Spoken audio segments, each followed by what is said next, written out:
Okay, so we're going to be starting the session now. It's already uh 5 minutes after. So welcome to the second session of the week two training. So the week two is mastering Cairo. Yes, so on Tuesday, we went through data types. I think we were not able to cover arrays, dictionaries, structs, yes, and some other types.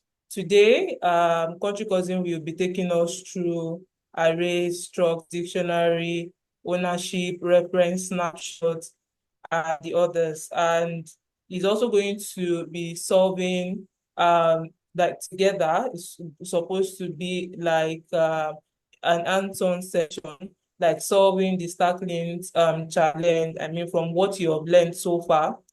So yeah. I don't know how many we have. Okay, okay, okay, okay. All right, so I think we can start the session now. Hi, country cousin. So please you can take over. Thank you. All right. Um, Welcome everybody to the second session of the week. Please confirm if you can hear me well, so that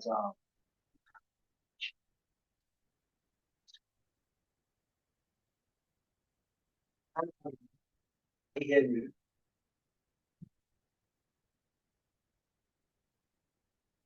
Sarah, you can help me like confirm as well. I Everybody. can hear you, but I don't know if it's possible if you can like increase your volume a little bit.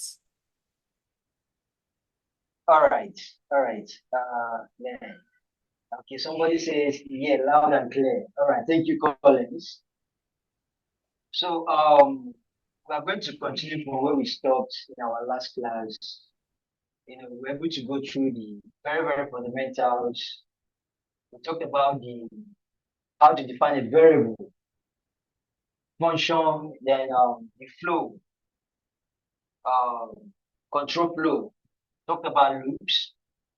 So today we are going to like continue, with some advanced data structures such as arrays, dictionary, enumeration, and well, we have so many others.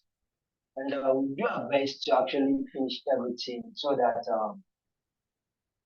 well, we can solve Starklings. I noticed some of us have been solving Starklings before now, so I believe it's going to be something we are going to do together, opposed to myself doing it alone and you know what I mean. So at this juncture, I'll begin to share my screen so that I can get started.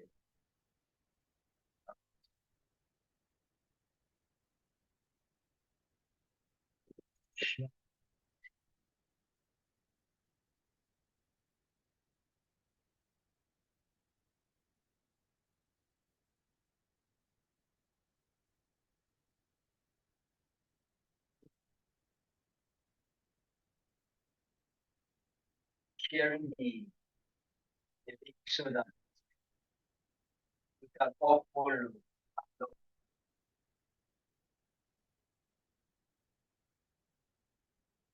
And please remember, whenever you can't hear me, call my attention to that so that we so I'll send the link to the slide, so we should all have access to it. And so, like you already know, this is like session two of the second week, by the bootcamp, talking about advanced data, current data structures. And you already know the person you're talking with, country cousin, blockchain developer. So we start from with arrays, dictionaries, and structs. So in our last class, I told you an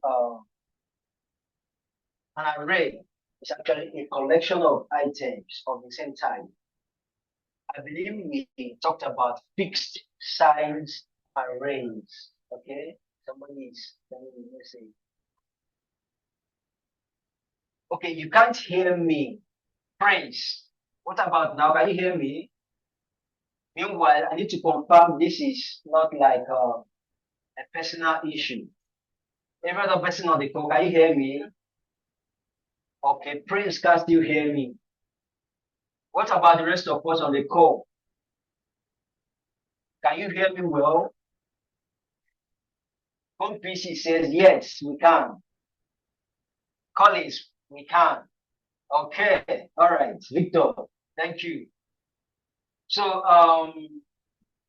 okay, Prince, it might be your network. You're the only one complaining. So, I don't know. Maybe you should end the call and join back again. See what happens. All right. So, like I said in our previous class, we have two types of arrays: the fixed size array and the dynamic arrays. So, in the last class, we were able to like see what the fixed size array is all about. We are going to continue today with the dynamic size array. Like I said, it's a collection of items of the same type. So if you want to store felt, then it should be felt and felt alone. Okay, let me share that one more time. Into the slide. So if you want to store U8, that unsigned integer 8, then you have to store that alone. And this is how you define, well, one of the ways actually, how you define an array by using, you say, let's mute. You have to make it mutable because you'll be adding items into the array as you progress. Now, for this instance, we are defining arrays of U1 to 8. That's U1 to 8. And then this is how you do it. That's like the syntax basically. Down here, now you can see that let's already told us how to define a variable. We're making it mutable because we want to be changing the values in the array. We call the array ARR, that's the array, and then the type. So that's straightforward. Uh, then we're not adding elements to the array. First of all, we added 0, 1, 2, that sequence, right? Next thing we have is like the manipulations, you know, that we can do with an array. We've already seen the first one, which is append, which adds element to the array at the end of it, actually. And then we can remove elements by using the pop front. That's the method. We're going to see it in action very soon. And this Sorry, method, country cousin, please, is there a way you can increase the volume of your PC a bit more? Seems some people are still complaining about not being able to hear you clearly.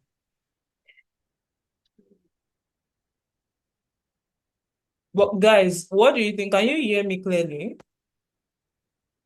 Let me know if it's an issue from.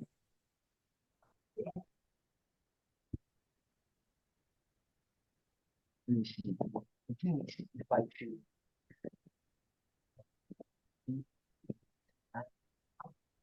Okay, they can hear me clearly, but currently, how is it like? okay, Is it still bad? The audio. I don't think there was a difference. It's still the same from what I was hearing before. Any difference now?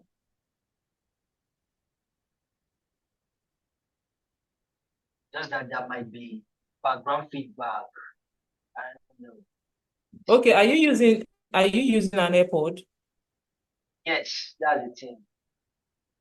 If I should use my Mac microphone, there might be some feedback on the background.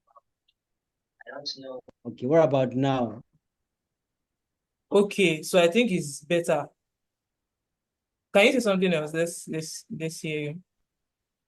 Can you get like some background feedback on what I'm doing right now? Okay, so guys, what do you think? Yes, they said it's better this way. Yes, it's better than before. But what about like background noise? I don't know. I can't No, really set it from here. I can't hear any background noise. So far, you can't Wait, hear anything. no. Bami Goye. Okay, yes. People are also they are also confirming they can't hear any background noise. So I think yes, you Or can carry. Thank you. all right, all right, all right. Okay, okay. I was using AirPod actually, Prince. I was using AirPod, but now I'm using my PC's mic. So let's see how that goes. All right, all right, all right. Okay, somebody is already asking a question. Say, is it meant to be array? Okay, okay, like I didn't actually the example here. Don't worry yet. Okay, we'll get to the examples in the VS Code later. So you shouldn't worry about that. I will explain it well. There's a mix-up here. It was supposed to be array.append, like the array we have here, but it's an example. Okay, say no big noise. It's meant to be all right, all right. I'm with you. Okay, okay, all right. So I already talked about removing elements. That's pop front. It removes elements, via the front, at the front of the array.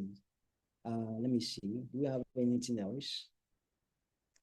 So then methods, how we can access elements within the array. We have the get and also the add method.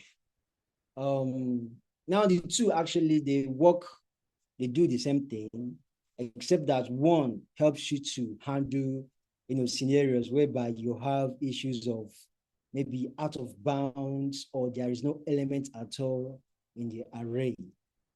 Why the other will simply panic, right? It doesn't like give you that access to handle a scenario whereby the element you're trying to locate is not available. And that is what we're trying to explain right here. Say it's safer and returns an option, okay? Making it possible to handle out of bounds without panicking. Whereas this other guy, that's the at or index, we simply panic. We also have the length. That's if you want to find out the length of the array. We want to check if the array is empty, you use .empty method. Finally, you can actually define arrays using the array macro, like we have down here.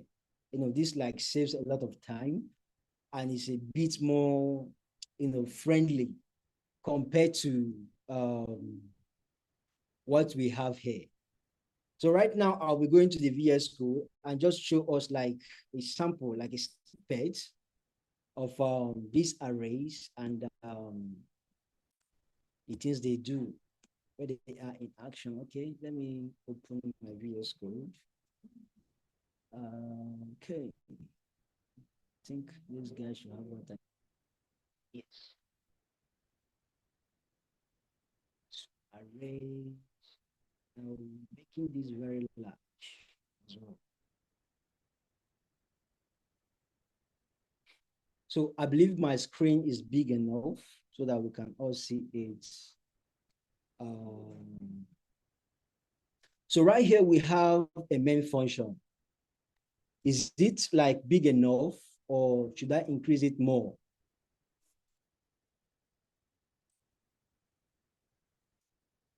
I'm gonna need some feedback. My screen, is it big enough?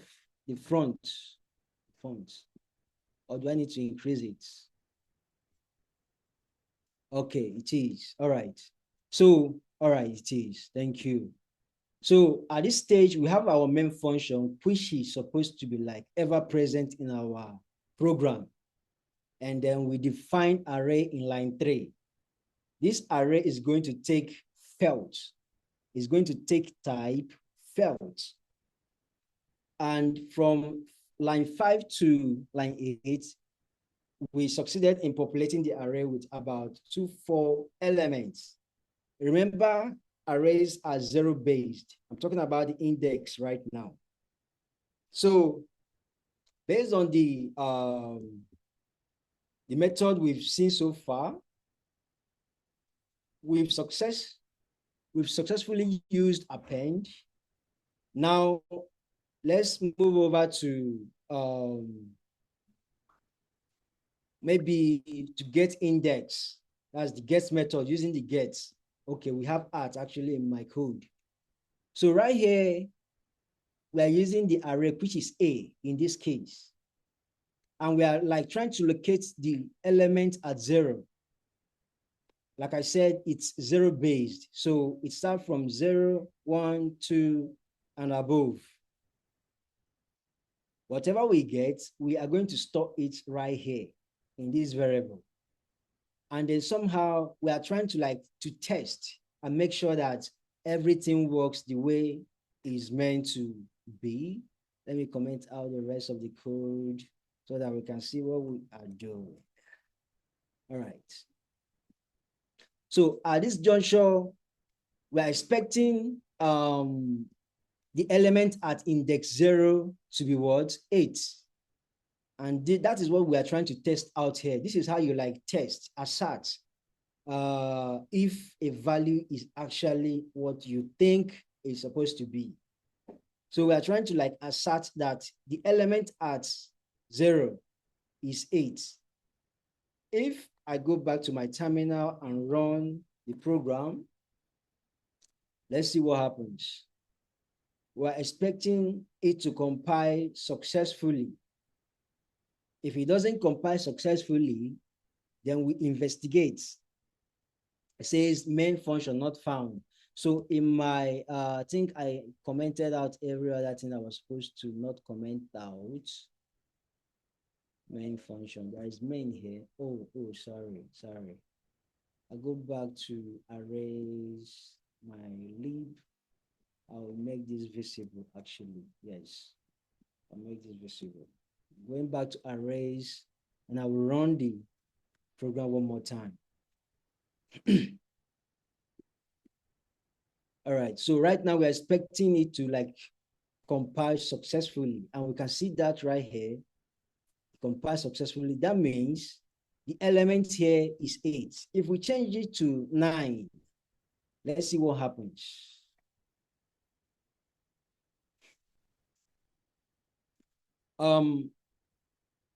I think we should be expecting this to pop up the wrong value, the error message you get is it panicked. You can see that right with wrong value.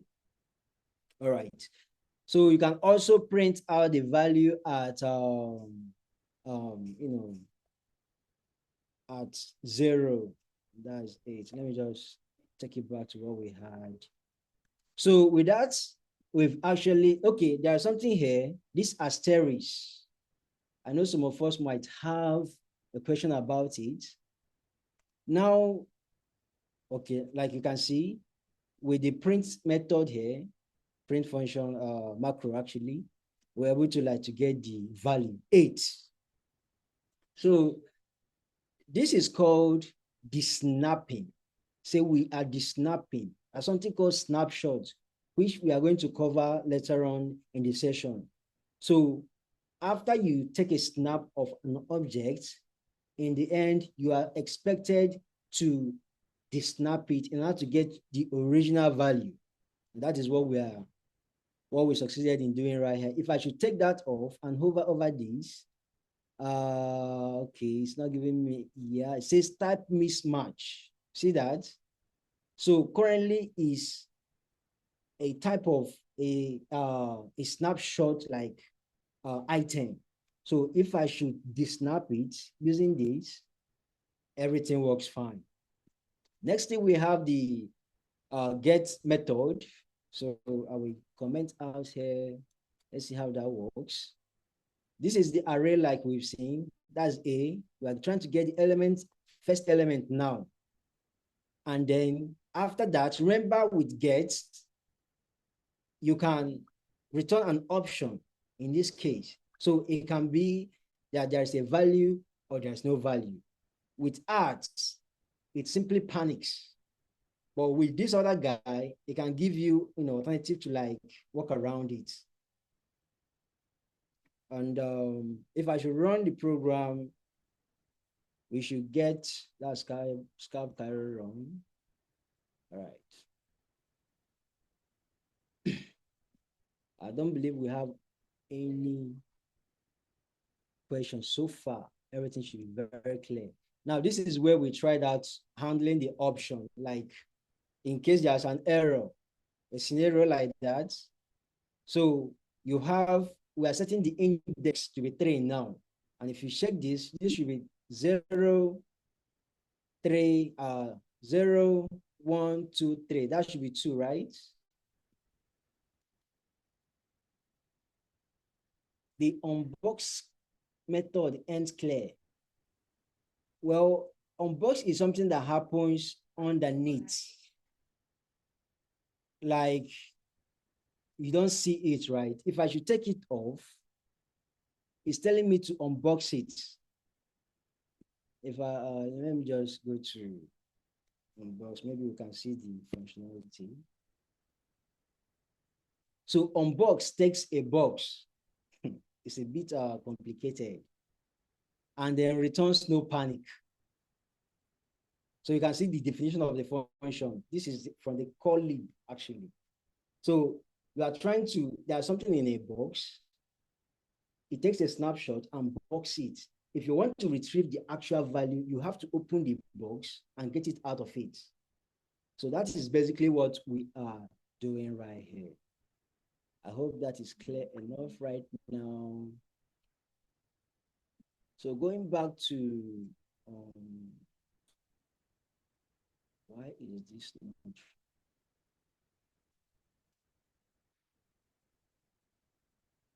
Okay, we talked about unbox and unwrap. Okay, we talked about unwrap in our last class. Unwrap simply helps you navigate through a process whereby you are returning an option. Returning option means you're returning 2 values. The 2 values could be there is a value or there is no value. Now, when you use unwrap, if there's a value, it will give you the value. But if there's no value, it will panic. This should be like, you are the one that asked this question last time out, so you should be familiar with this.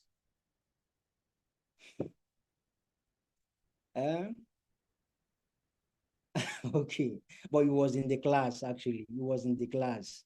Yes, I remember it was in the class. So is that basically that simple? When you use unwrap, it means you're expecting 2 values.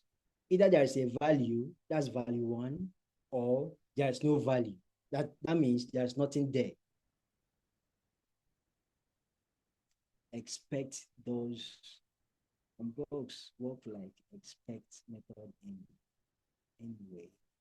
I don't think so. Okay. Yeah, confirm is with us right now. No, it's not similar to return, please. Return is a different thing on its own. Return returns element from a function. Okay. This is like you trying to get back the value. With unbox, you are trying to get back the actual value you want, that you're expecting your function to return. So it's not like return to return. You can see our function here. It's not returning anything. Let me see. What is this thing? Wait. Hold on. Like here, you can see that we are not returning anything here per se. The function here is not returning anything. So you can't say it's returning anything.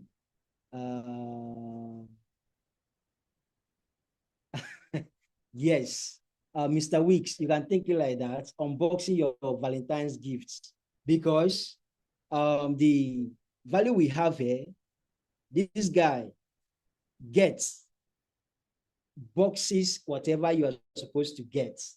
So for you to get the actual value and compare it to what you're expecting, you need to unbox it. I will click on it and maybe we can see the definition. Okay. So you can see there's nothing like unbox here. Let me move it aside and then open the other one. Sorry.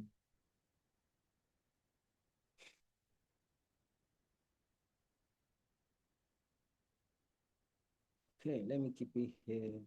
Then if I go back to the arts method, I'm trying to like, so that we can compare and contrast these two.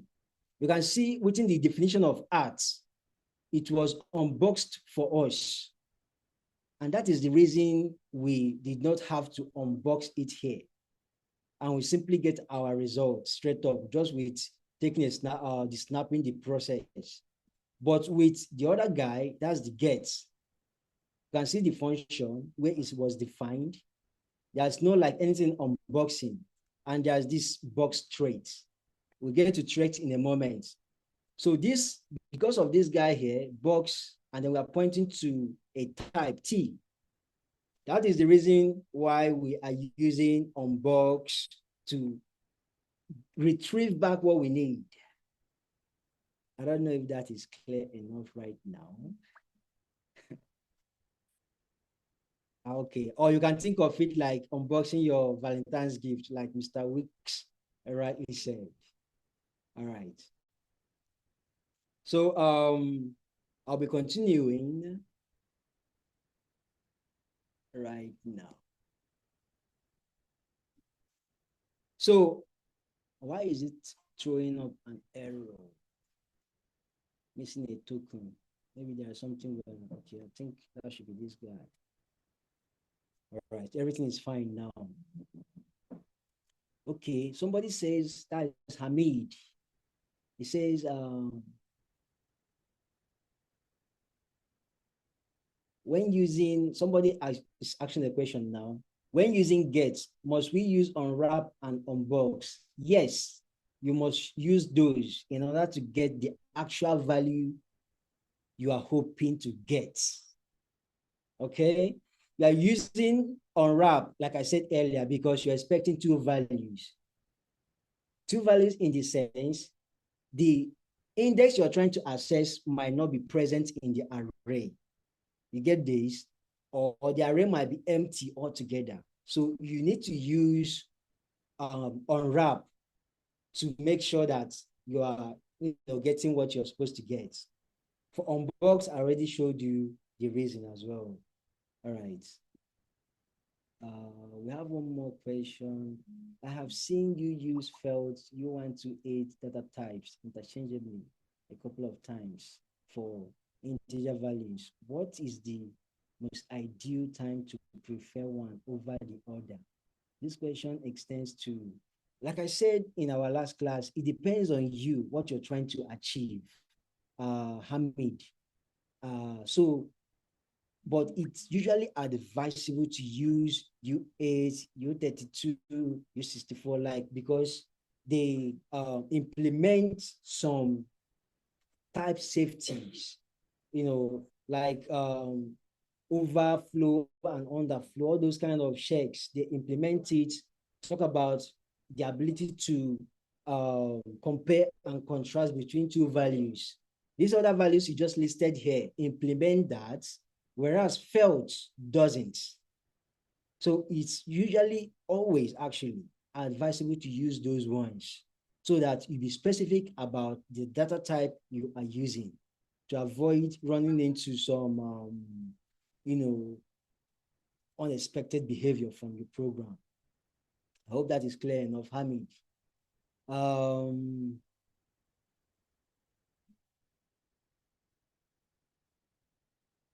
All right. Thank you, Hamid.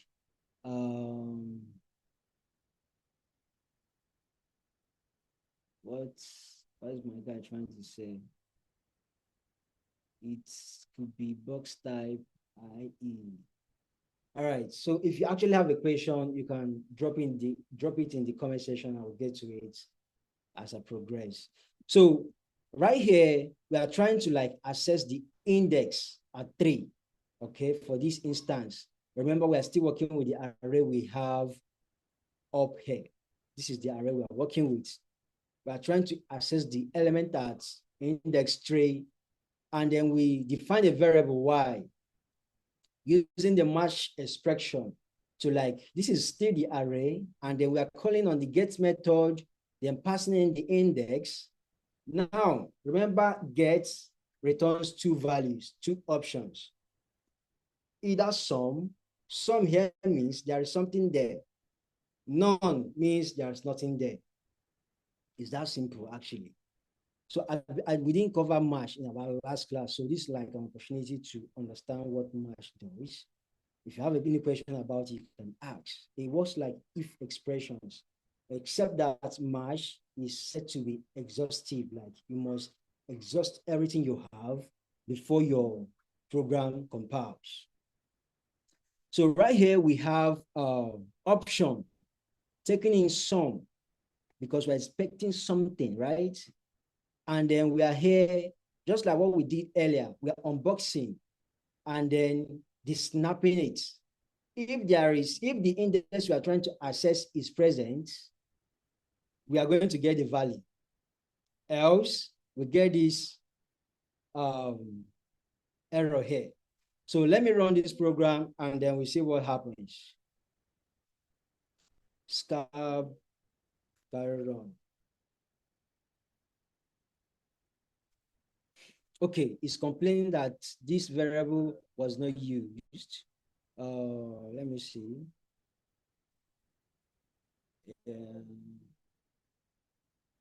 Index.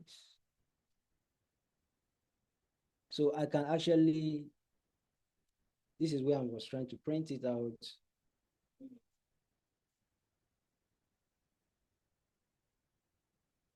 So what happens now, it prints the element at that particular index. One more thing we have to do is, try checking. You can see the element is 2, right? And if we go back to the array, we can see that this is 0, 1, 2, 3. The element here is 2, and that is what we have right here. Item at y is 2. I believe that is clear enough, guys.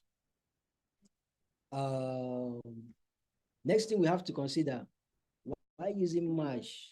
You didn't use unwrap.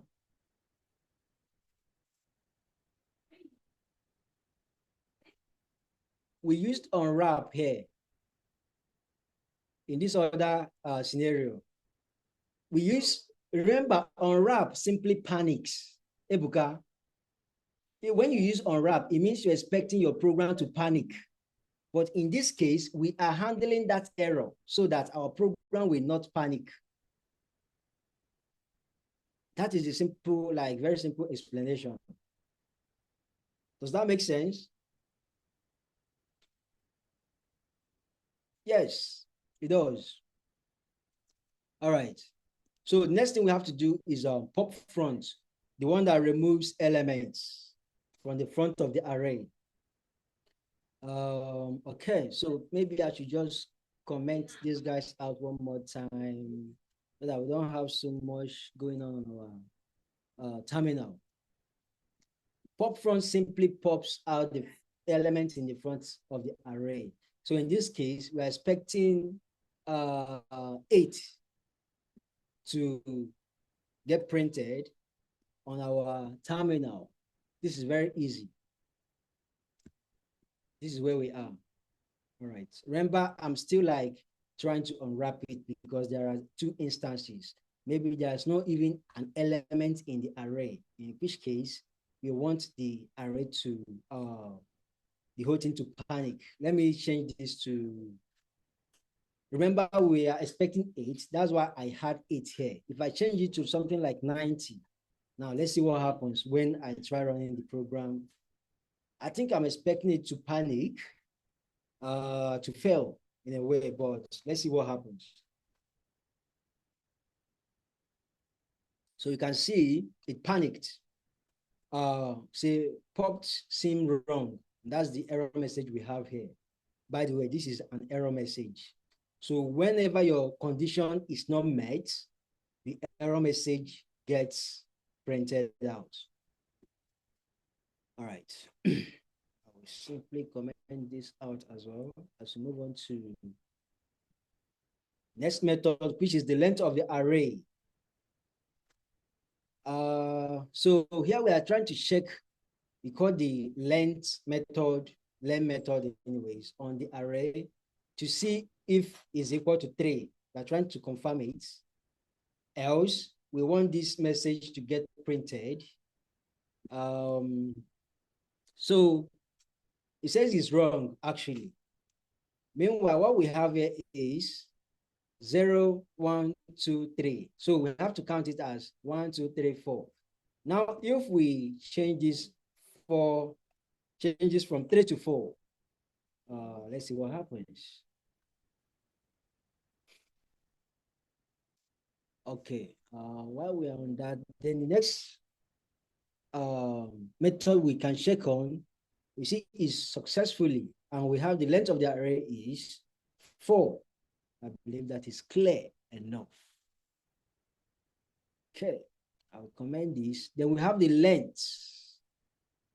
We are trying to check the length of the array. Or rather, if it's empty, we just finished our length. Now we're trying to check if the array is empty. So this can return either true or false. So right here, I'm getting it. You understand that we are expected to get true because our array is not empty, right? So in order to check for the, to test it out, I have to make it negative. So if I should run this, I think I'm expecting true. Everything is very simple so far. It's actually this way. So, okay, you can see that it's false because actually the array has elements in it. All right. Any questions so far? Last method we have is the span. Understand span as nothing else as just like you taking a snapshot. You are taking a photograph of the array. You are taking a photograph of the array A. This array up here, we are taking a photograph of it. Now, the only difference between whatever that's happening here and what span does is that with span, you don't have access to append method, but every other method works. I believe with that, we've concluded things we have to do on arrays. Do we have any questions so far? If you have a question, please can raise your hand or you type it out so that we will clear your doubts. Next thing is enums in an array. So sometimes we can actually store an enum in an array. I know we have not treated enum so far, but it's something we get to in a minute. So I could just show you what enum is all about right away. This is an enum. You define an enum using the keyword enum, and then the name, data. In this case, it can be anything actually that you want to call it. Do you have any questions so far? All right, I think I have something. Please explain line 3 as I wasn't there when you explained it. In your code, you declare array. I don't know what you mean by line 3, like line 3. Okay, why would you call span method? You call span method because it saves you memory, right? When you take a snapshot of it, you are not like, you're just making a reference to something now. You're not creating a new space in the memory. That is why you want to use span. I mean, in your VS Code line 3, where you declared array, okay? Where I declared array, let me see. Line 3. Okay, what is wrong with that? Let me see your question. Line 3. Okay, what were you trying to say about line 3? I'm there now. Ebuka, please explain line 3 as I was. Okay. This is how you define a new array. I said it earlier, right? You have two types of arrays. The fixed size array, we saw it in our last class, and then the dynamic array. And I say you can define a dynamic array this way. So this is, it's like a variable that you're making mutable. Name of your array is A. And the type we want to store in the array is of type felt 125, felt 1252. Then you invoke this. You are trying to say new, you are creating something new. That is it. Doesn't like, there's no much to this. I hope that is clear enough right now, Ebuka. Okay, all right, awesome. So I believe with that, we've concluded array, what array is all about. Okay, I was trying to explain how to store an enum in an array. Right here, we have an enum. This is how you define an enum. Full meaning of enum is enumeration. Then the name, data. We have some, we call it variants. First one is integer, that is of type what? U128, we have felt, of course, felt 252, then tuple. See the power enums gives you that power to store all the data types that we've been treating so far in your enum. Struct, which we are going to see very soon, does that kind of stuff as well. Now, everything here is so straightforward. Maybe I should just copy this and show us. Why is it not copying? All right.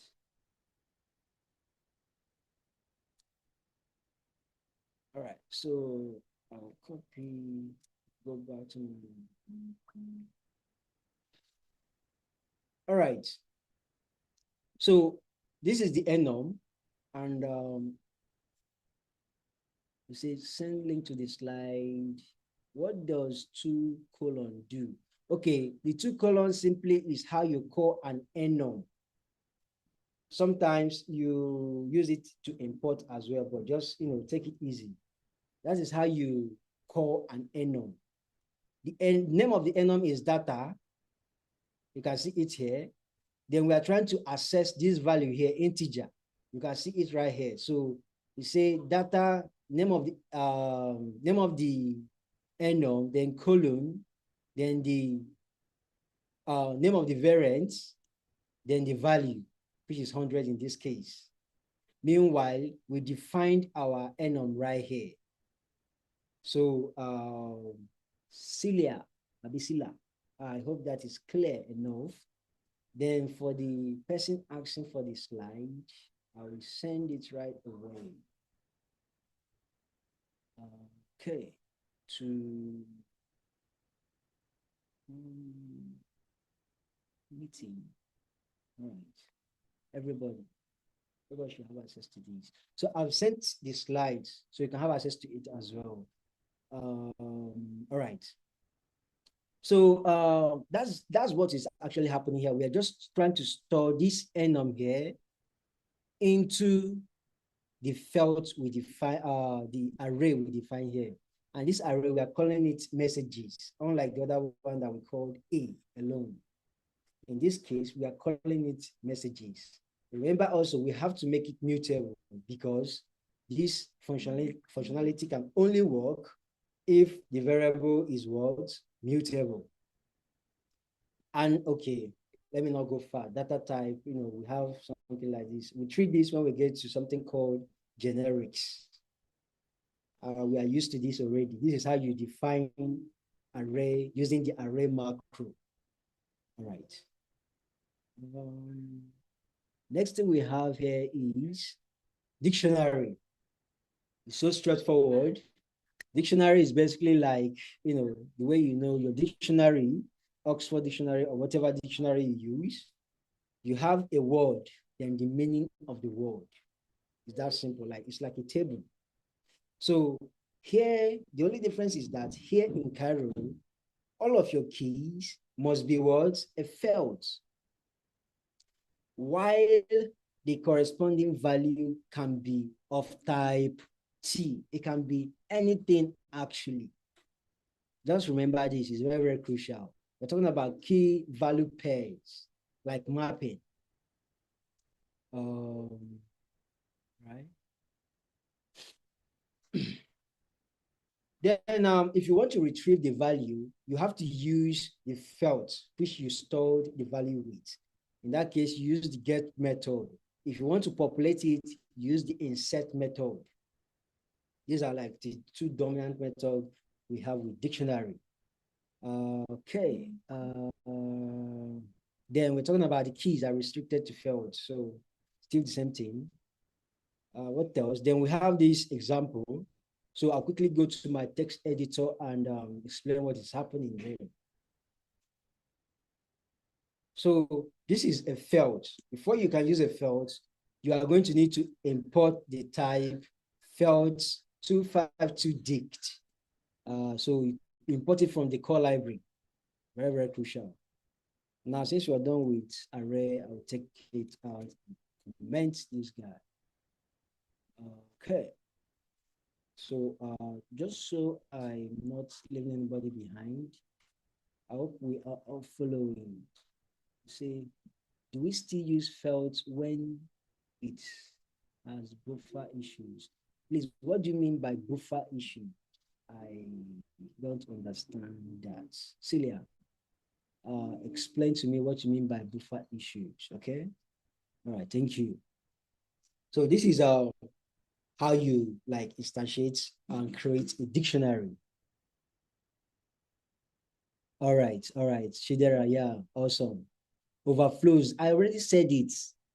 It's always advisable to use other data types, especially when you want to do some manipulations.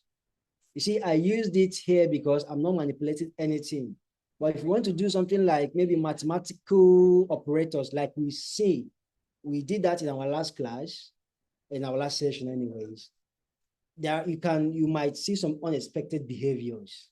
See that? So yes, for overflows, please use other data types because this type safety you call it, has been implemented by default there. All right. Basically, dictionaries are like objects in TypeScript. Okay, Shidera, you can say they are like objects, because you have the name of the object and then the description of whatever it does. But remember, the only slight difference is that with Cairo, your keys must be felt. Yeah, you can call it that anyways. You can say that. But your keys must be what? Felt. Overflows. What is that? Okay, what is overflow? Overflow, you know what they say in the Bible. Okay, for some of us that are not Christian, it just overflow. When you have a cup and your cup is full and overflowing, you understand that? So that's simply what overflow means. So in this instance, of course, with data type, we are talking about maybe a U8, let me say, U8 like this. U8, the highest value U8 can take, I said this in the last class, is 255. So if you try storing a value, maybe like 300, within 8 bits, sorry, 8 bits, sorry, what's that? Within 8 bits, okay. You definitely get something called overflow because it will not fit into that space. I think that should be well explained, Shedema. Or do you still have any issue with that? So you can't store any value more than 255 in U8. But you can store something like 250, 252, 251. The highest you can store is 255. That is overflow. Then underflow is, in that case, is taking 0. The least value it can take as a uint is 0. If you try storing something like -1, it underflows. Okay, I hope that is clear enough. So I'll be going on, we need to be fasting actually because we have so much to cover. All right.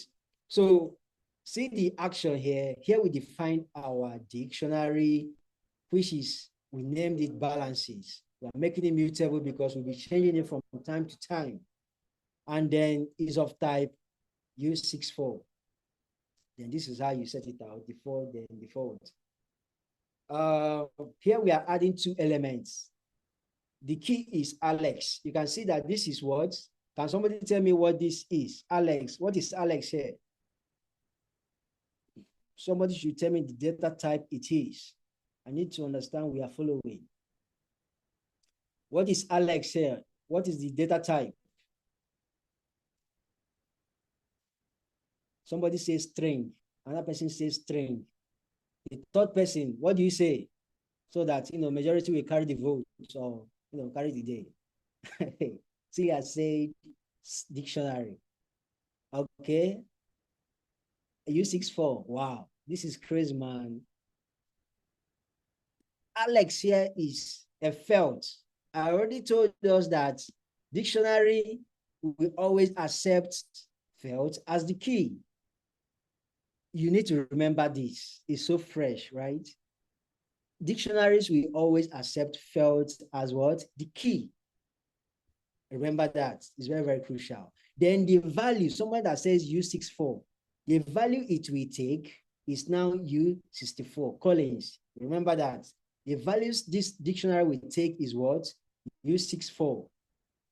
You can see if I hover over it, you can get that. U64. You said we get an insert dictionary. Yes, Celia, I said we can use the get and insert method in dictionary. We use the insert to insert value to populate our dictionary. Okay. So we're using insert here to add these 2 values to this dictionary we have here. That is it. Then to retrieve, when I say get, we are trying to retrieve that value. We are trying to retrieve the value we stored somewhere. In this case, it is what? Get Alex and Maria. I don't know if that makes sense now. Somebody says my head wants to blow. Okay, your head should not blow because this is like the basics. Okay, this is the basics. If you have any question, ask. Okay, just ask the question and I will explain. I'll do my best to explain it. So who say it will rust? No, your brain will not explode. Your brain will be fine. Just take it easy. You don't have to understand everything in the session, okay? After the session, you can still go back and, try seeing what you can do. Even at that, if you still can't understand, you ask questions in the group. The mentors will be there to like help you out. Okay, I know some of us that are maybe way advanced might be so bored, the slow we are going, the pace at which we are going, but you need to understand that we need to do our best to carry everybody along. At least try. We have to try. So yeah, Akin Tayo. Sorry, man. Yes, okay, it's okay to use that. Oh my God, I don't really understand it. Please ask your specific question so that I can explain it while we're here. Okay, you are here to understand it. It's very, very basic. What is the difference between felt 2? There's nothing like felt 255, please. is felt 252 and dictionary of, okay. Okay, the difference, if I should understand what you're saying, difference between felt 252 and U64 is that by default, every data type in Cairo is felt 252. Okay, and then U64 is made out of felt 252. Meanwhile, U64 has some added functionalities. I hope that is clear enough. Mojid. Those who, yes, I said it earlier the other day when we were talking about, people that can follow up. People with Rust knowledge will easily pick up what we are saying, but that does not mean you can't do it. Okay, what is happening?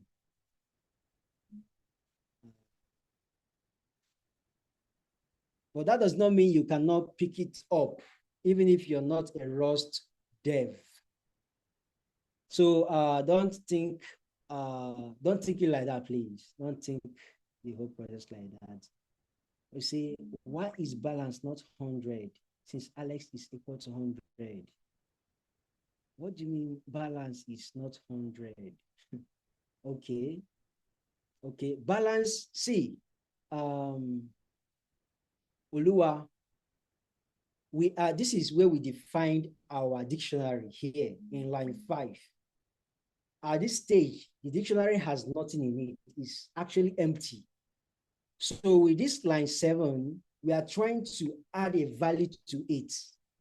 So once we execute this line, once the compiler executes this line for us, we have that Alex has a balance of 100, maybe $100 or 100 naira. I don't know, depending on what it is. I hope you get that now. Akintayo.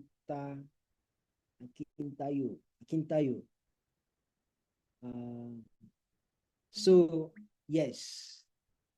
So this is the balance of Maria. It's like your bank account. So if you go to your bank, you have your name and then your balance. That is what we are trying to achieve here. Then another guy, maybe Celia, has her account and also the balance, the amount you have. And please, I met you because of PC specification. Are you still struggling with setting up your environment? In the first class, I showed us an alternative to use, in case you're facing issues with Windows. I said you should use code space so that you can, do one or two. I don't know. Maybe you should go back to the first class and get that right. Yes, use code space. It's a virtual environment whereby you don't need to install anything. Just have GitHub account and you'll be fine. All right. Okay, is there any other question? Like we pass U8 into Mujid. We are not passing any U8 into FEL 252. I said that your key is a felt and then the value is U8. Okay, in this case, you are using U8 here. Your value is U8. I hope you get that. All right. Should I draw a table to just show us what we are trying to achieve here? I said dictionary. In a dictionary, you have a word, then the meaning of the word. So this is the word. Can everybody listen? This is the word, and this is the meaning of the word in this instance. Playback error. Playback error. Okay, maybe if you are experiencing a playback error, I can tell you, maybe you should just message in the Telegram so we can sort it out. All right, but I believe what I'm saying so far should be clear enough. Right here, we are adding values to our balance here. That's our account balance. Just imagine that you have an account with a bank. This is how you go and make a deposit. This is how you make a deposit. Okay, you deposited $100. Next time you deposited $200. From here, we are trying to make sure, get maybe an alert that we actually have the amount we deposited in our account. That is it. And to achieve that, we use the get method. Man, I'll spend so much time on this than I'm supposed to. I just hope we are getting it so far. All right. Because this is like the simplest it can get. Please make sure you're following. Then here we are just trying to get the balance of Alex. Alex has 100 here, and that is what we are checking for here. Assets. One more time, we are trying to like make sure that this works. We are setting that the balance here is actually equal to 100. If I should run this,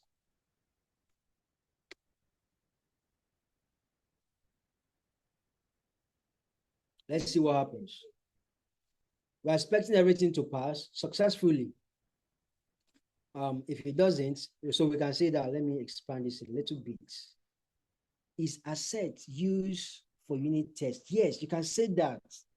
It's used for unit test. You can use that for your unit test. Remember, you are going to do testing in weeks to come, so relax. So it's like if anybody is maybe used to solidity, it's like require. We are trying to establish that a certain condition is actually true or false. So that is what ASAT does. ASAT saying we are trying to make sure that this is equal to this. So if I make this 1,000, let's see what happens. I hope everybody's following up. Wow, we have less than 1 hour. We need to be fast, guys. So I believe we see that right now it panics and said that balance is not 100. It means you're trying to access somebody else's balance. If it was in an account, like bank account, we are trying to access an account that's not yours. Else you get an error. Right. I hope that is clear enough. Please don't be shy to ask your question, even if you did not understand, regardless of how long I've taken.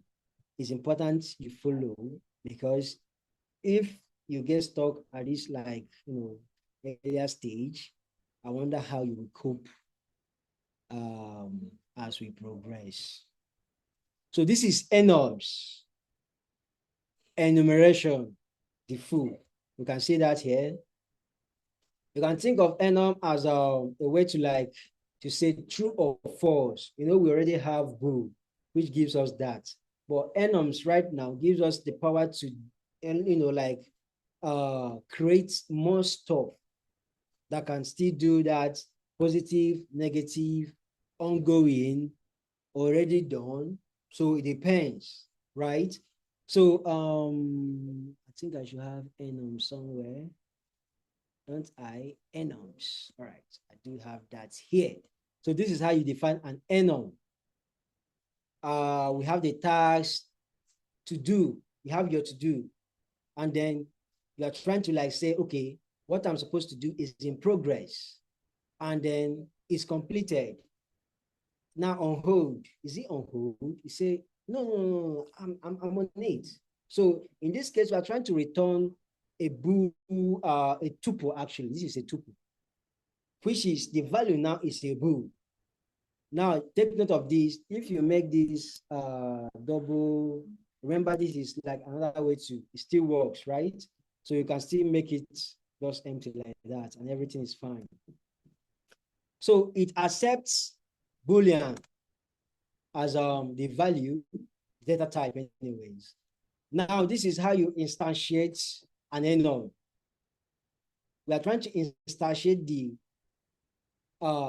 fourth variant. All of these here are variants. They call them variants. So we are trying to instantiate this, and then hopefully we get the value. This is how we do it with setting it as a variable. This is a variable, right? Yes, it's a variable, and we know this. Then we are using mash expression one more time. I'll show you what mash expression does.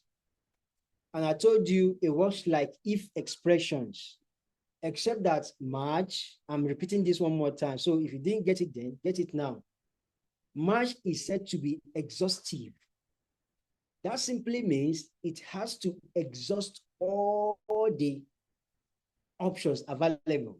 So in this case, we have to like complete every single scenarios here. If I should delete what I have here, for example, I believe the compiler should shout. Okay, it's not shouting because it's not visible yet. So right now, since we are done with dictionary, I will switch to Enums. Yes, if we go back to Enums, you can see that it's complaining. You say, what is this on hold method? That's from Collins. The question, is it a predefined method or a method in Cairo? No, it is not predefined method. It is not a method in Cairo. It is simply a variant of our enum. I hope that is clear. It's just like a member. Think of it like a member. You're a member of a society, member of your class. So on hold is what? A member of this class. Yes. All right. David is asking about derived drop. Yes, we will talk about derived drop when we get to talk about ownership. It's just a way that the compiler handles data types in Cairo. Okay, so maybe, should I say what it means? It's expecting that once we are done with this data type here, enum, we're expecting to drop it. It's expected that this function here, main, should drop it at the end once it goes out of scope. So if I should take it out, currently we have double errors, I think.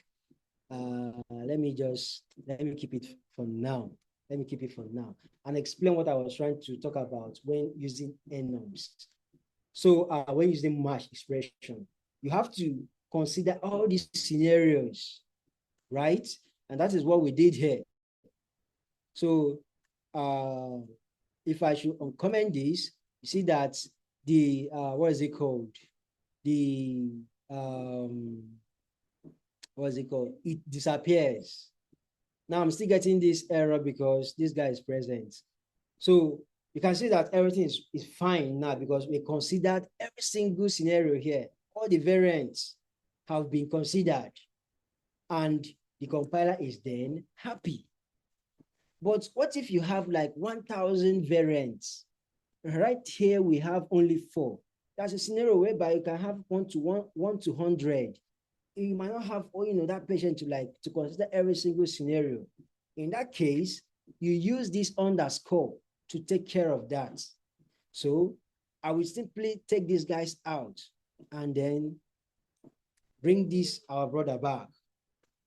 You can see that everything works. So here we are telling the compiler to ignore the rest of the variants and work with only what we have here.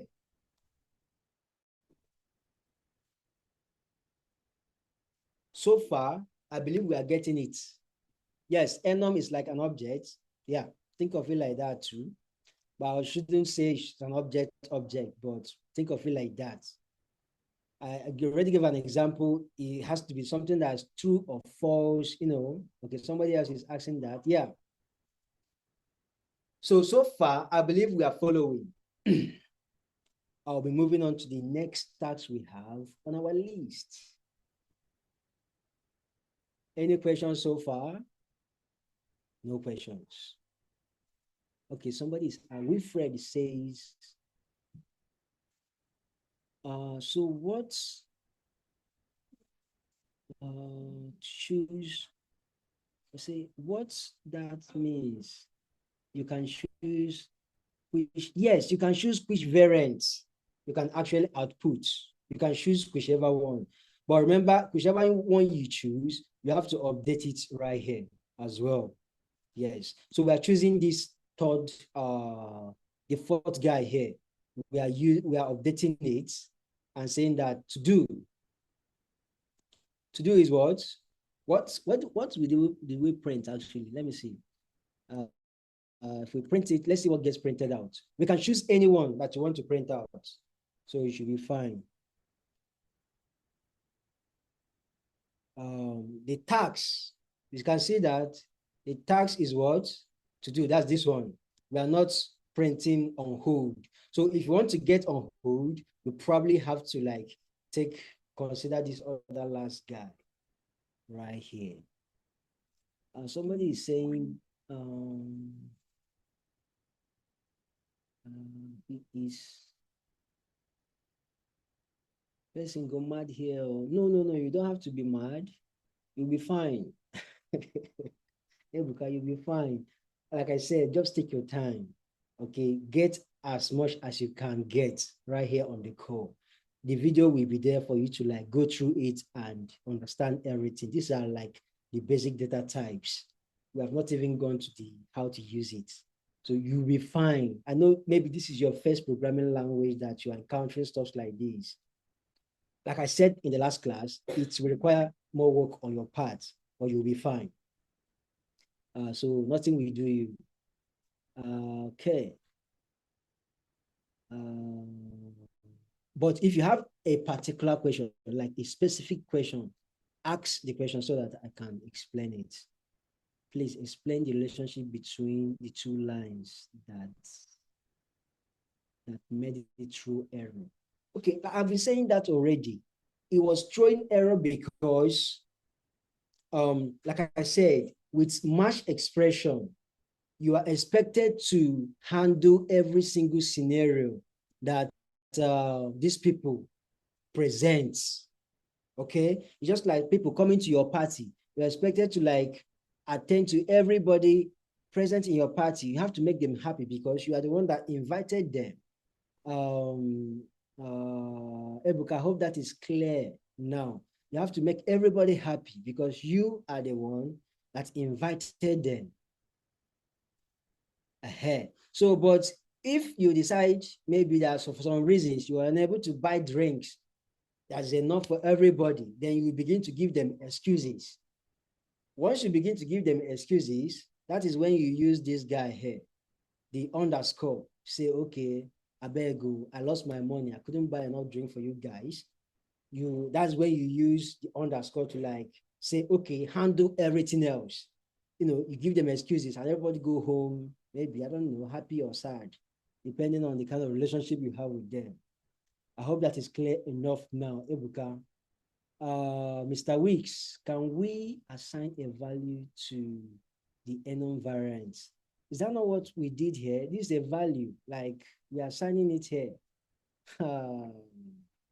Okay, yes.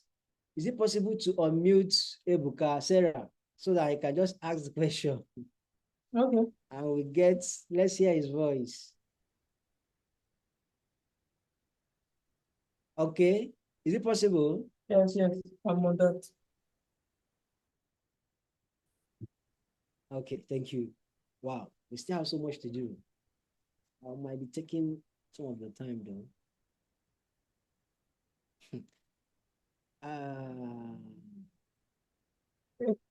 Nobody said it was gonna be so easy, but still easy. Just that it's our new first time. Okay, can he unmute now? Ebuka, can you unmute now? Yeah. Okay, good evening. I noticed that when you are explaining this match, you expected the compiler to throw an error, Yeah, which it didn't throw, but you went on comment enum in that lib file, if I'm yes. not wrong. So I want to understand what that lib file is actually the impact or the effect it has on this file that we're working on now. That when you uncommented that enum, Awesome. the compiler has to try an Yes. error. That's my question. Yes. I get your question now. I get your question. Like we said in the first class, we have a door into our program, like an entrance.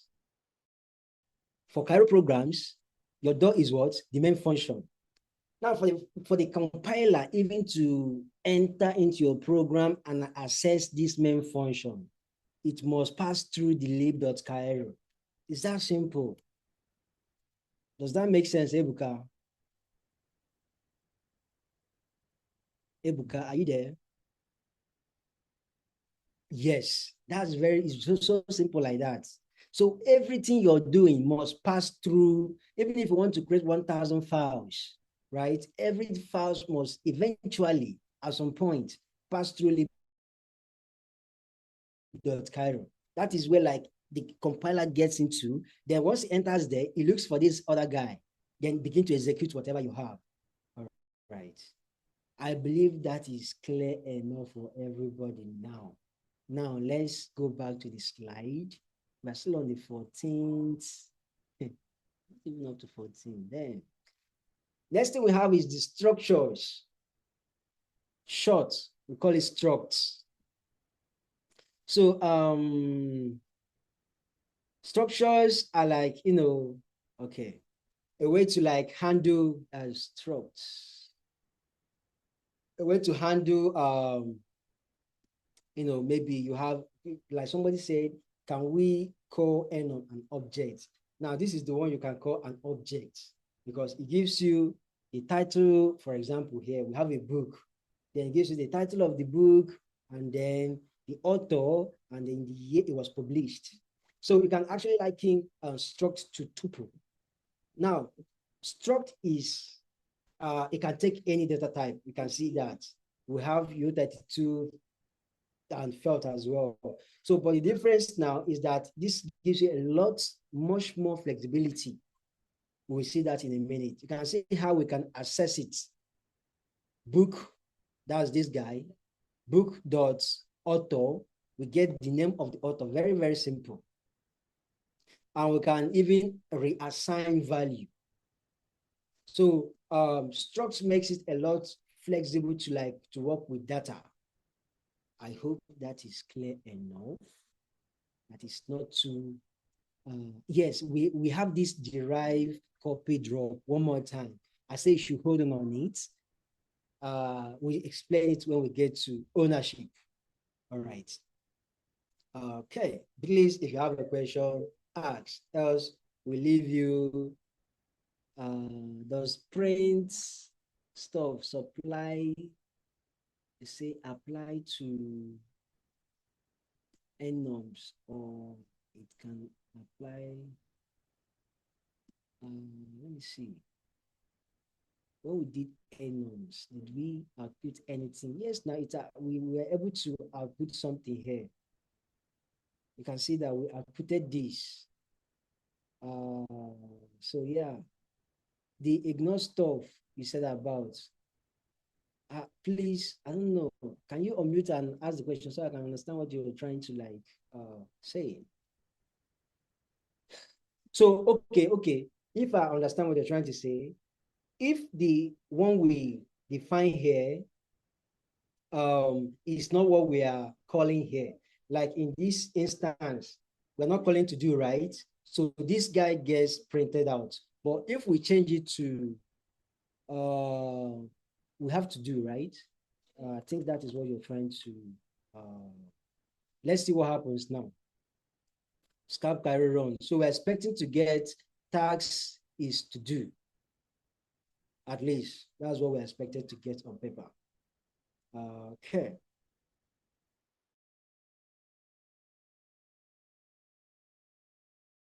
If this, like we're already seeing this before now, if it is not this guy, then the underscore colon, whatever gets printed. And meanwhile, this is like arm. We call this an arm. So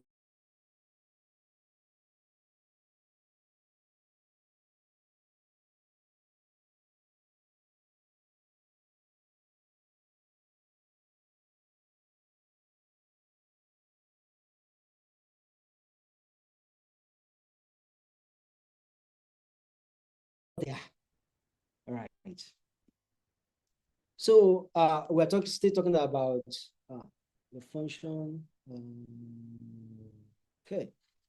So this is how you define a struct with, I think I should go back to struct. So that, yeah, this is how we define a struct with the keyword struct and then the name of the struct. In this case, it's a book. Remember, it can be anything else. It can be library, it can be church, depending. These are called custom data types. So then we have the fields In Enums, they are called, these guys here are called variants, but here they are called fields. So we have the fields, the title, the author, the year of publication. Now we have a function that is trying to make use of this object here. And it takes, we talked about parameters yesterday, so it's not new. It takes a parameter book that is of type what? Book. The book, the second book here is this struct here. Don't confuse these two books. This is your parameter that this function display details is taking. Then the type. Remember, Cairo is a what is it called again? It's a typed language, so you have to specify the types. We are trying to use awesome, Collins, awesome. We are trying to use book. That is what we have here. Now, the basic operation we are trying to do here is to print out the title, the author, and then the year of publication. So here we have book, which is actually the parameter we supplied, and we are using it to get every other thing. So we use struct to create your own data types.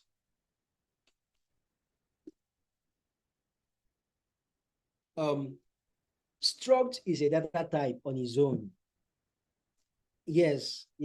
Struct is a data type on its own, but it is called a custom data type. Structure. I don't know how to go below this. Custom data type. Remember that, custom, because it gives you the ability to create this data type the way you want it to be. All right. So no, it's not interface, please. This is not an interface. It's just like a data type like U8, except this is a custom data type. It can take different data types. Okay, think of it like a compound data types that can, contain so many things you have in the compound, both your car, your machine, your bicycle. It can contain so many things, right? So we get to interface and all those stuffs in a minute. Please don't confuse this with any other thing we're doing. It's just a data type, but it's a custom data type. Custom in the sense that it gives you the power to define the data types within it the way you want them to be. All right. So here we are printing, I already explained this, and then we have our ever-present main function. Then what we do here is simply define the values to our struct. So this guy here, title, we are supplying the value now, and we call it what? The Great Gatsby. Author, that's the name of the guy. Then the year it was published, 1925.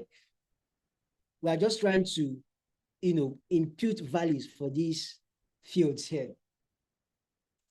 I hope that is clear enough. Okay. I don't write TypeScript, so maybe you're correct. Yes, it might be right. You might be right, my guy. Shidera Collins, you can use print macro for other types. You can use it to print variables to when. Yes, you can use it to print variables. Yes, you can do that. You can do that. Okay. Yes. Okay. So what we have here, we just instantiate. We call it instantiation. We instantiated the struct. Forget about the big word. It's all about defining the values of this struct here. We just define the values, and that is what we have here. That word instantiating. We are defining the values, like saying, okay, these are the values. So this is our struct, and you can see that. Then we are supplying title. You can see it's selecting there, then author, and then this. And remember, what is this data type called? Can somebody help me? This Great Gatsby, what is it called? The way it is from here to here. I need to make sure we are following. Now I expect everybody to get this right.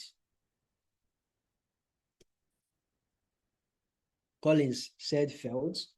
Is there anybody supporting her? Chidinma said felt. Anybody against it? Yes, everybody is saying felt. That's awesome. We are making progress, man.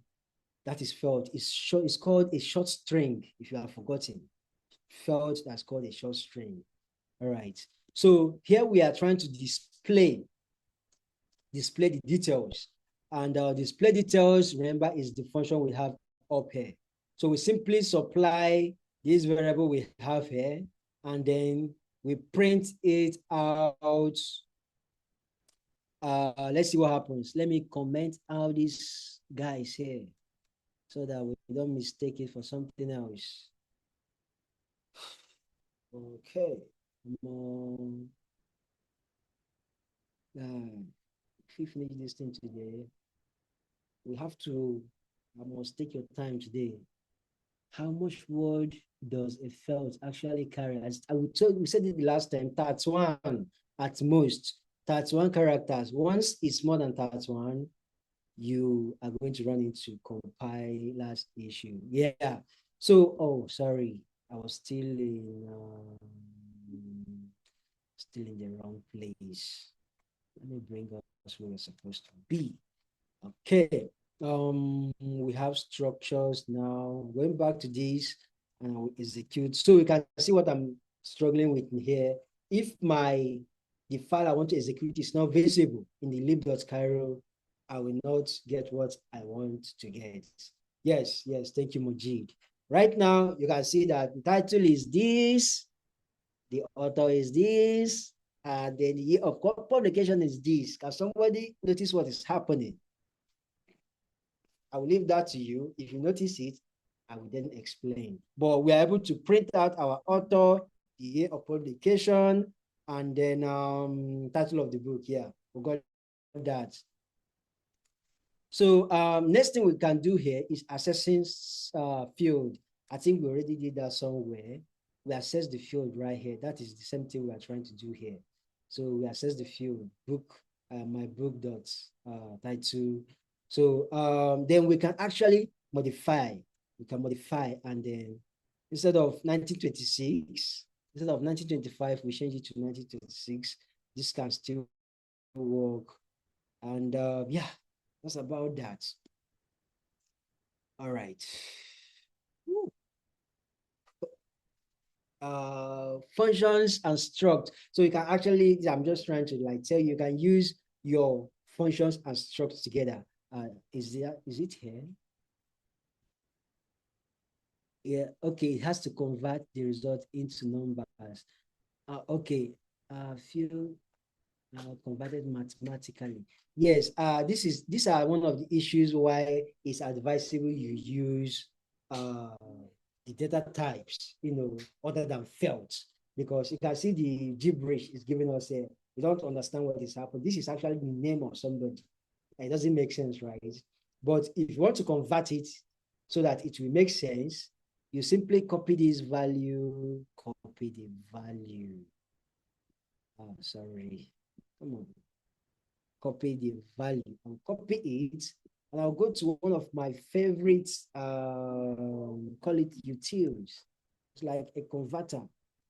You might end up using it eventually. Utils. Stack utils.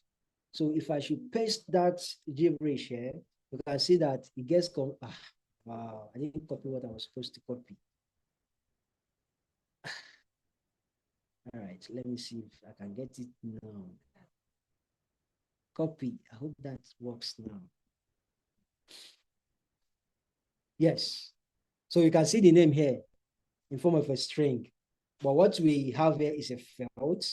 And then in terms of hex, this is it. So, yeah, awesome. You can actually use that if you want to. I thought Chidinma is asking. I thought it is hidden in. Okay, I thought it is hidden. It's being hidden in numbers in zero knowledge. What are you thinking that is hidden, please? I need to understand what you thought is hidden, so I will know what to answer. I notice you are coding most of the values when you need to make them dynamic. Yes, I'm making it as simple as possible, okay? So that we can follow. Wilfred, I'm making it as basic as possible. Even some of us are struggling to follow with this, to tag along. So yes, we can always, once we get the basic, the fundamentals, everybody can build on it. That's one thing I'm setting off. Wilfred. Okay. Is there a way we can have the actual author name printed in the terminal? Okay, if you want to use that, then you probably need to use byte arrays. Okay, maybe use byte arrays. And we talked about byte arrays in our last session, so I won't be talking anything about byte arrays today. Okay. All right. Display. Let me just quickly explain. I think we already have this. Or do I have it here? I have one more question. I was asking if it being in numbers is nothing is being configured, please. What we have in the terminal is simply like a representation of felt equivalents of what the author and this guy, author and title is like what it is. There's nothing like zero knowledge here. If you want to get zero knowledge, then you have to create the proof, and maybe you begin to see something very, very amazing. All right.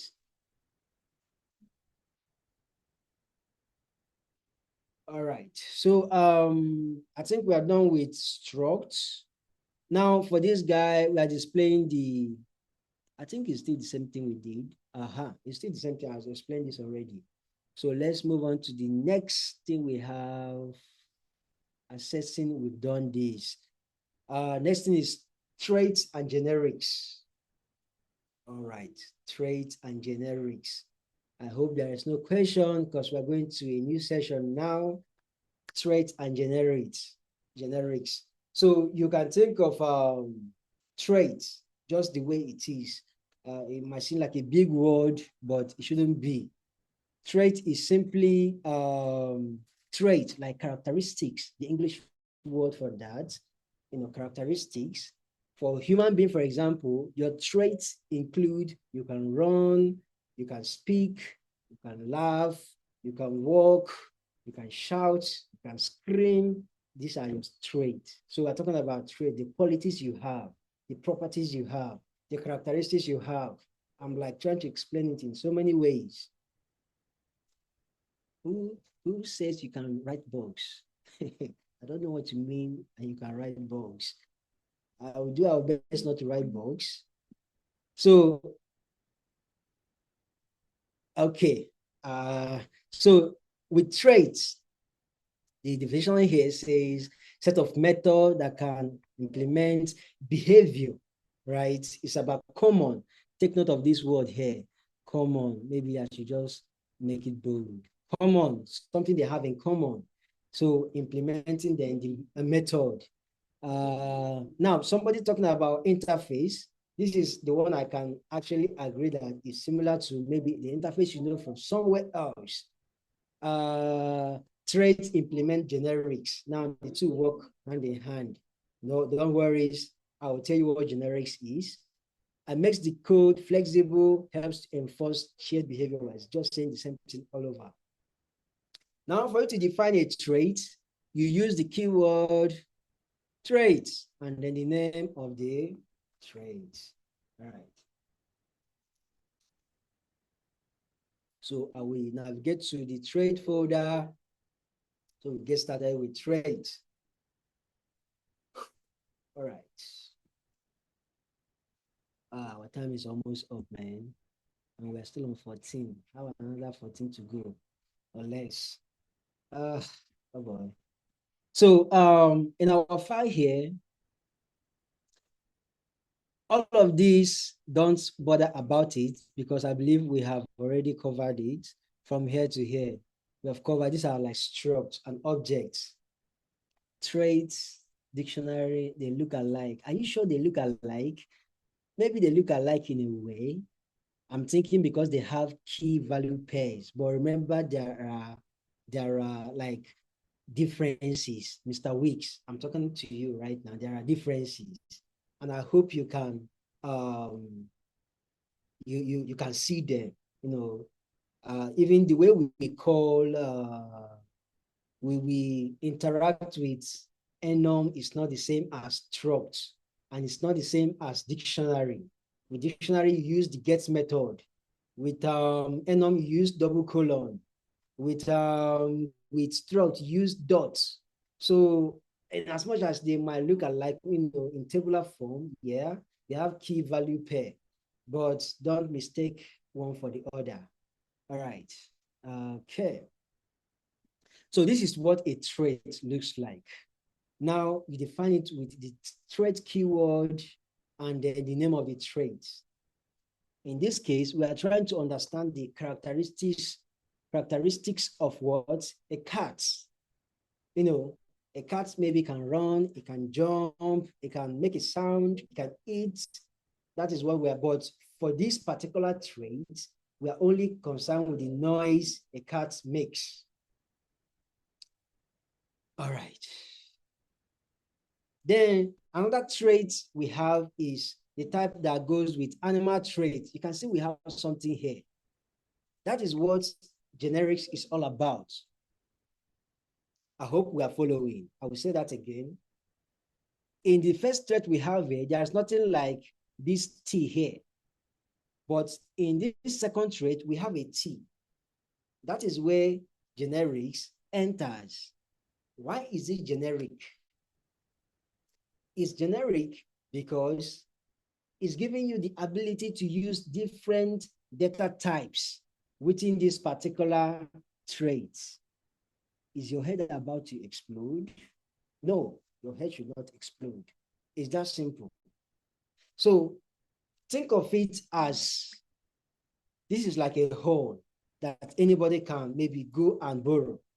So the owners of the hall have set it up just so that everybody on the call can come and maybe borrow, you know, lend.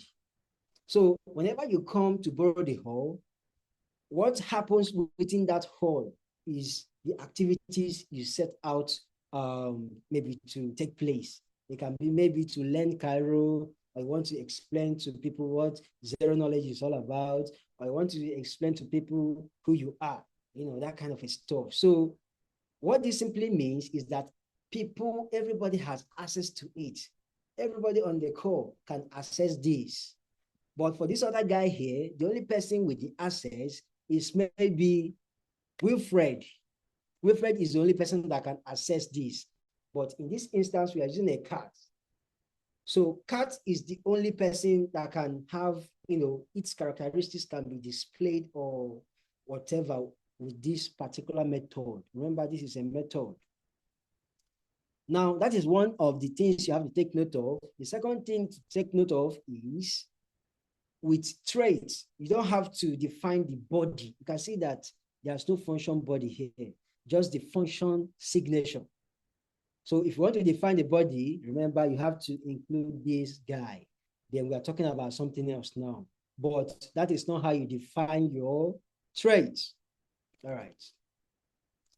I hope everything is clear so far, because right now I've covered traits and generics per se. So next thing we have to look up is the examples. I've covered everything basically that we have here, all the written stores up until, okay, this is next thing we go into. And we have like just 16 minutes to spare. So we have to be as fast as possible, guys. We have to be as fast as possible, but we can't leave you behind.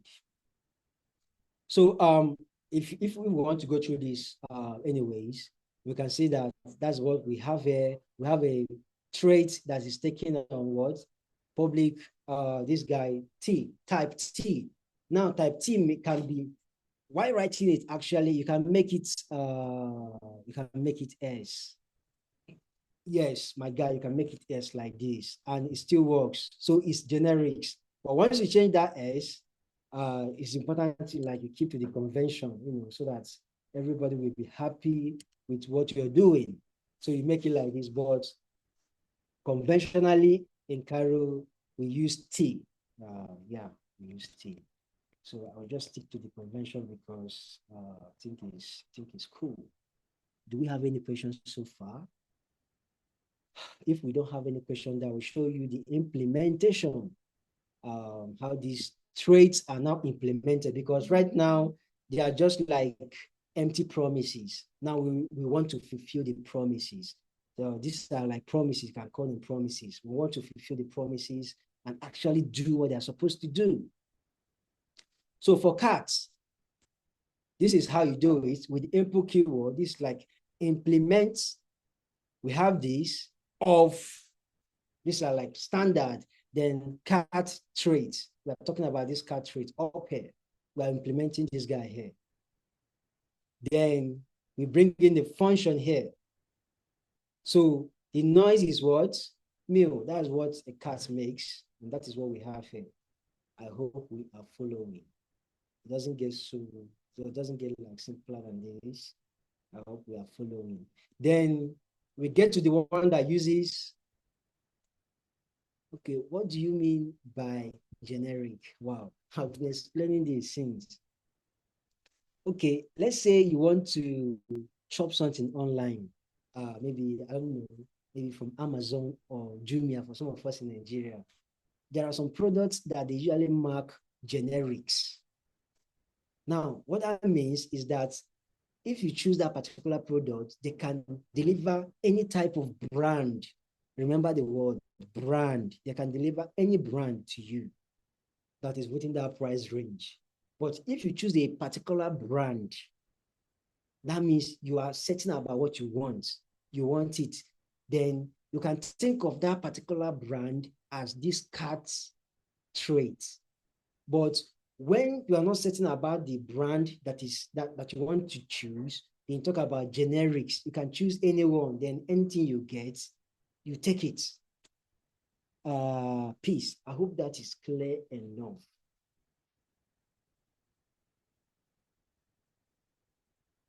Yes, thank you.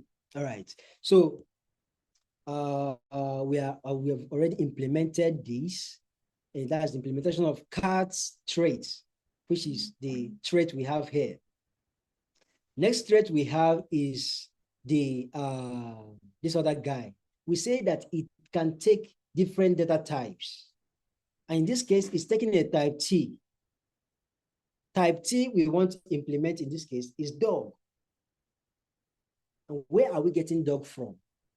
We have dog defined here. This is like a dog on its own. It's a type of struct dog, which has a couple of features. It makes sound and any other feature that we want anyways. All right. So for this first instance, we use dog, and then we talk about how it works. I remember the trait we are trying to implement now is animal trait, which means we can actually put lion here. We can put goat here. We can put elephant here.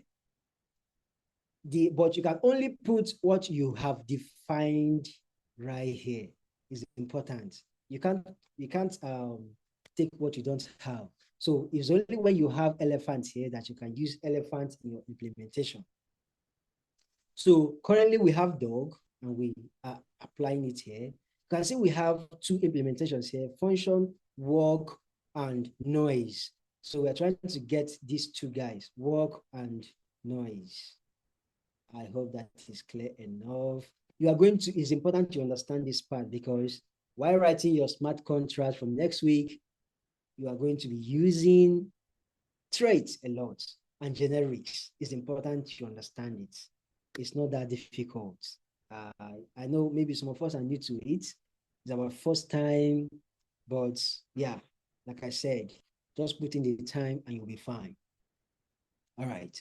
So after that, we also define for cow. You can see that we are using the same animal trait that we use for cow, for dog. So we are using the same thing. Yes, I know it's your first time and it might not be so simple, Peace, but with time, everything is time. You will get there.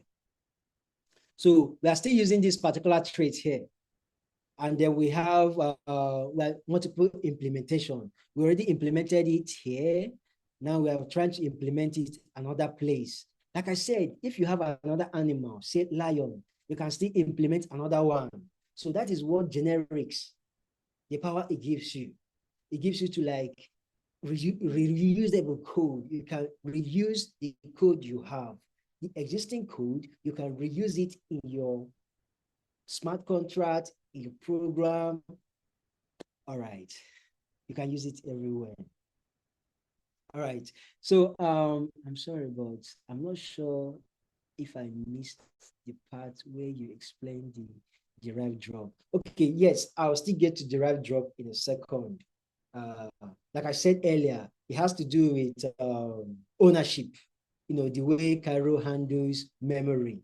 Yes. So that is what where we get to talk about drop. Meanwhile, drop is a trait, but it's like inbuilt for us. So you can just go and use it. Yes, we have so many traits like that. We have drop, you have copy, you have debug, partial equal to, and many more. So what that means, this is another question from Wilfred. What that means is that generics open up the window for you to use as many defined structs as possible. Yes, it opens the window for you to use as many structs as possible. Remember, it's not only struct that you can use. You can still use U16. You can use every other data type, both enums. Yes, it's not just structs. Here we have this struct. You can have U32 here, and you'll be fine. Just that once you include it here, you have to, you know, make it uniform with any other place that is meant to enter. All right, but for this instance, we are using cow. Yes. Okay, but do you have to define? Yes, you have to define them because the computer is not a magician. It's what you give it that it can give you. So the compiler is not a magician. Let me be more specific here. The compiler is not a magician. It's what you give it, what you get. So here we have cow. We can use cow because we already defined a struct called cow here. Another person says the dog struct got feature and as variant. No, it's not variant. You call it fields in this instance because it's a struct. It becomes a variant if we are talking about enum. So please, I know it might take some time, but keep note of that. Take note of that. For enums, you have variants. For struct, you have fields. So now I'll continue as using, but now we are using ordinary fields. We are using ordinary field because the features here, this is the data type, they are fields. That's the data type we are talking about. This is like your field. These are the field, feature and sound are the field. And the type of data they are is felt. I hope that is clear enough for Collins. Why are we not using self.feature? What do you mean, why are we not using self.feature? See, okay, maybe I should explain what is happening here. The dog, we use self.sound. Is sound part of what? It's part of this. So you are like trying to assess, remember your self parameter here is of type dog. So self here becomes the dog here.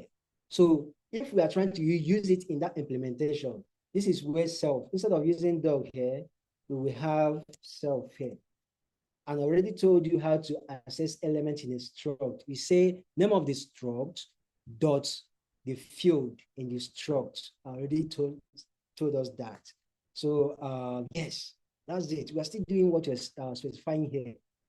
So I'll take this back to what we're supposed to have. I hope that is clear enough. So now we go on to our ever-present main function. First of all, we instantiate the struct. Remember what I said? Yes, thank you, Collins. Instantiation means just defining, giving the struct values. That is what it's all about. Forget about the big grammar. We have it here, and then we are trying to print cats. We store the struct in a cat, small cat. We have the big cat and the small cat. So take note of that. And then we are trying to get noise. We print it. We're trying to get for dog. We get the noise of dog, get the noise of cow. And then if we print this, let me go back and make sure I enable. I didn't even enable it. So I will have to take off struct since we are done with struct and enable this other guy. Go back to my struct. And then if I run this program, I'm expecting to get the sound these animals make, the noise they make. Right. So quickly, we can see that I think our time is fast spent. Though we have an error somewhere. What's the error saying, please? User is from line words, noise.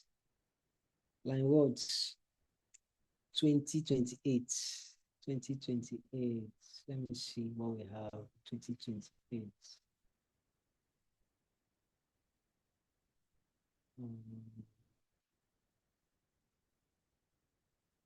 Noise.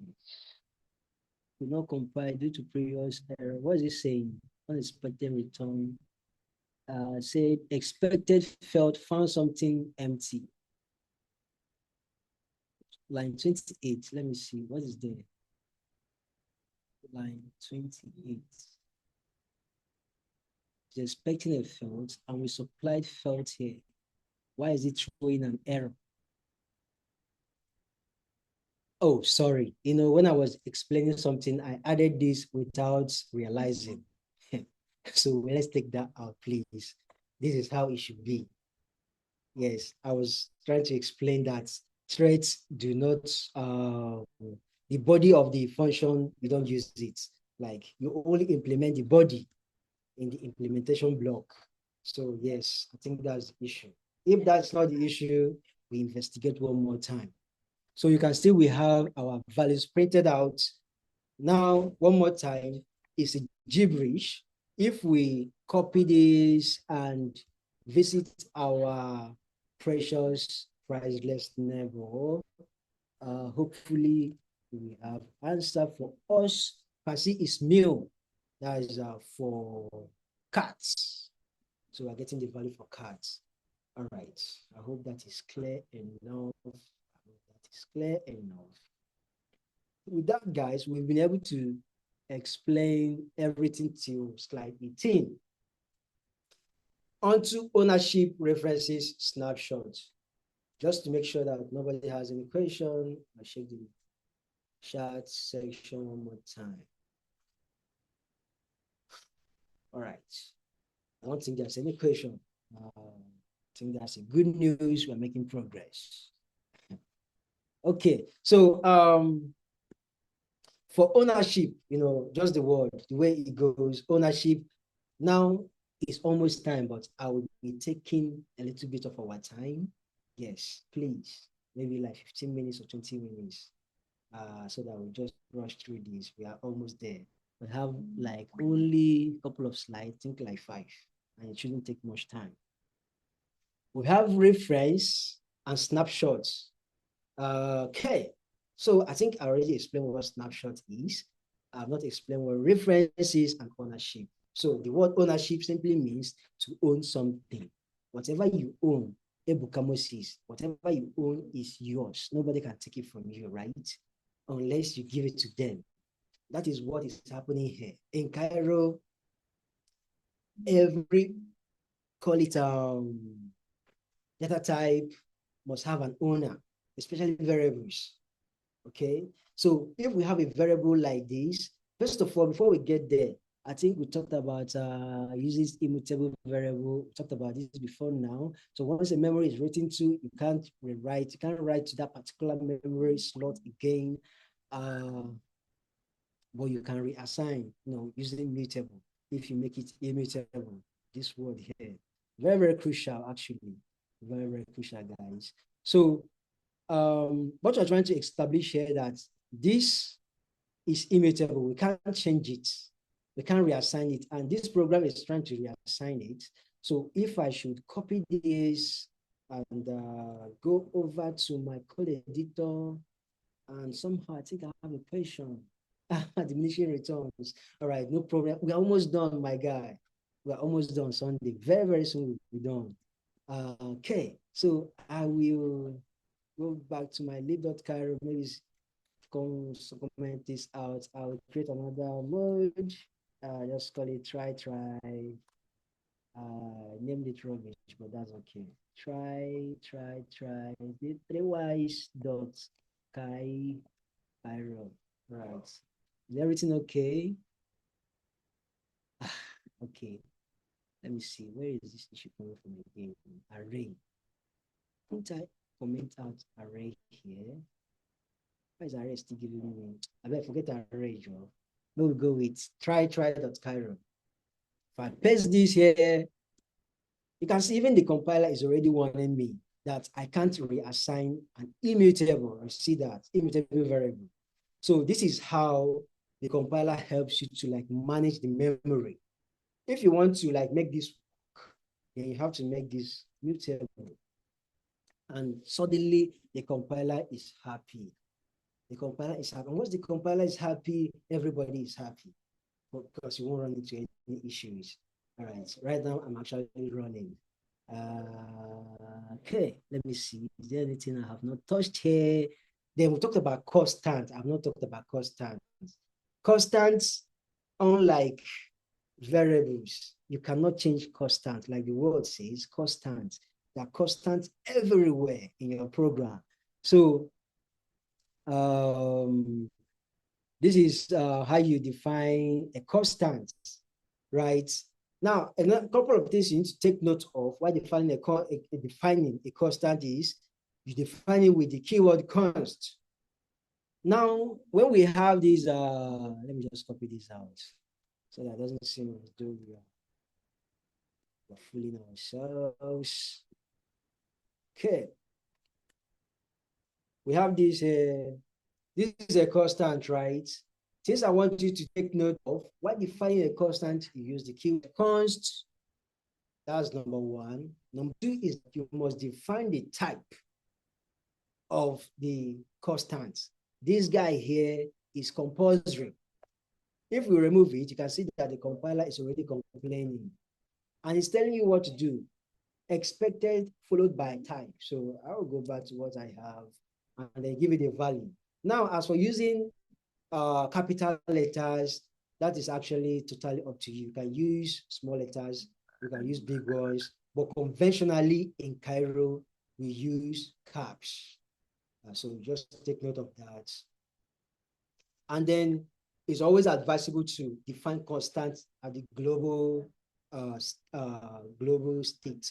Like this is global. So every function you have here can have access to the constants. You can still define it locally anyways, but it's advisable to define it globally. It's about memory management we're talking about anyway. All right. So yes, you can still define constant as a struct. This is still what we've been talking about. So I expect you to understand what is happening here. Yes, this is the name. Any struct, that's the name. Then we have the values that we're supplying. So that's it. And then we have it still. For bool. Now talk about ownership. Like I was saying, ownership means you own something, it's yours. So nobody else have access to it. Cairo uses something we call linear. Linear means we count one, before we count two, then we count three, we count four. That is like linear, sequential, one step after the other. Okay. So yeah, that should be very easy to understand. It uses that to execute. The compiler uses that too. So it means that after this line 4, then this line gets executed, this line gets executed, and so on and so forth. So is there anything else we need to take note of? Cairo uses in senior basic, okay. Use here means that the value is either destroyed or moved. Now, take note of these two words, destroyed or moved, very, very crucial. You need to understand it. I'm making it bold now.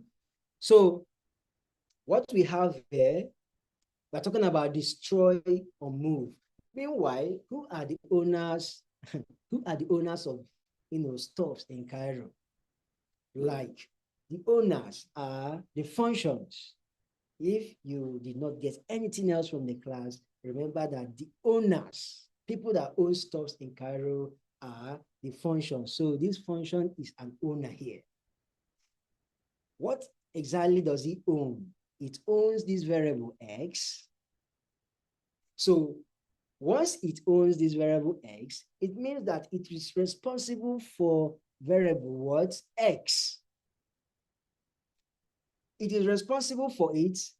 In this case, means it is using it. Like the word here say use.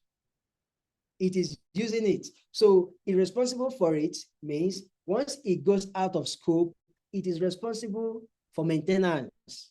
Like the way you maintain your car, you maintain your house, you're responsible for it. So this function is responsible for to maintain this guy here.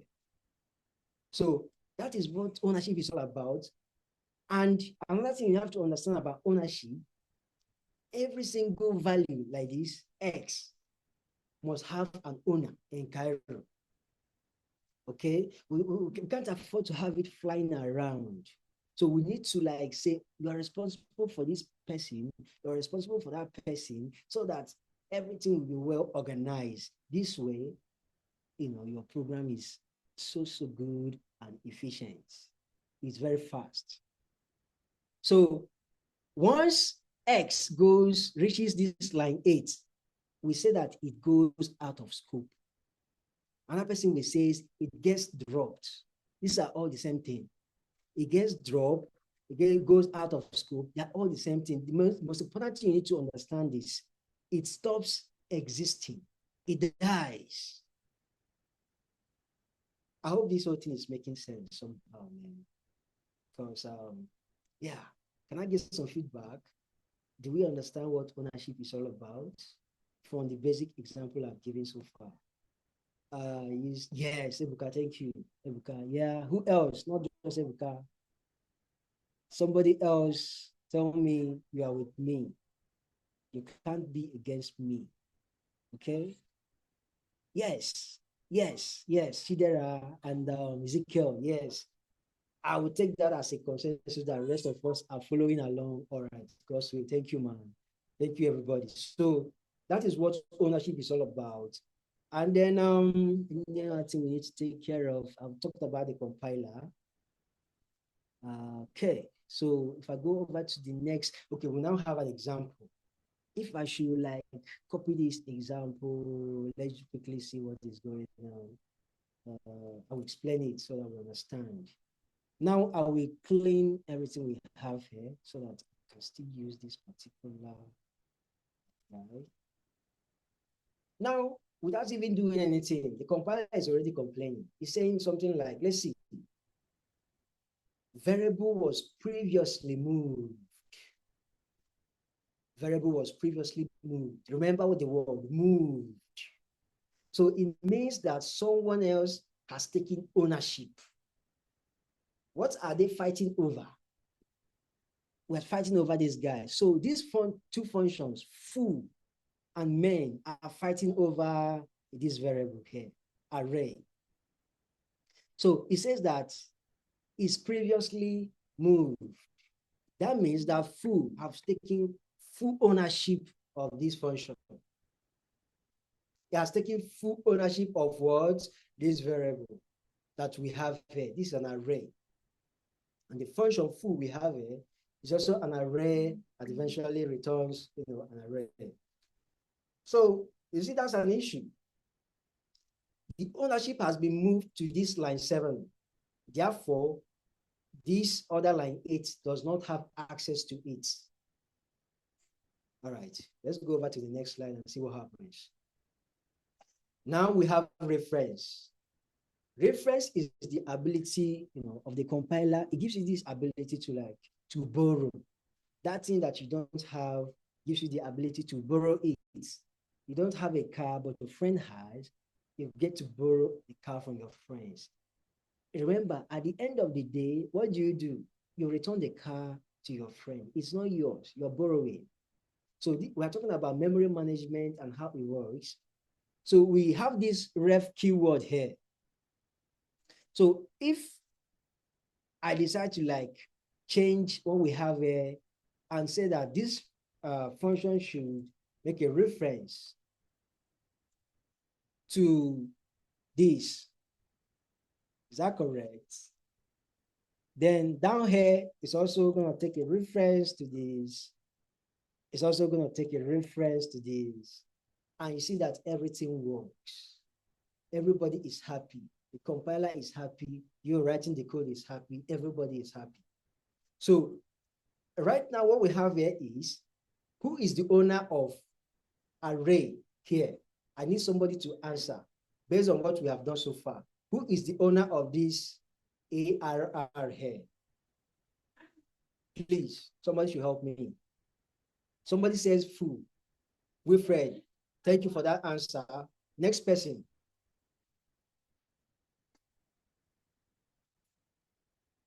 Is it only Wilfred I have on the call? Another person says foo. Who else? Foo. This foo is fucking awesome. I know, I love foo too, man. Yeah, everybody saying foo, foo, foo, foo. Now, let me tell you, you are wrong. The owner of ARR is the person, say is your land. So the person that is entitled, you have the land, you have the certificates of ownership or whatever they call it, is men. Men is the owner here. Men is the owner. Remember what I said. Men is the owner. Okay, everybody, men is the owner because it was defined inside men.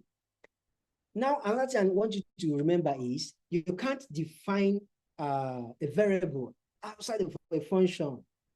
You see, it's already throwing an error.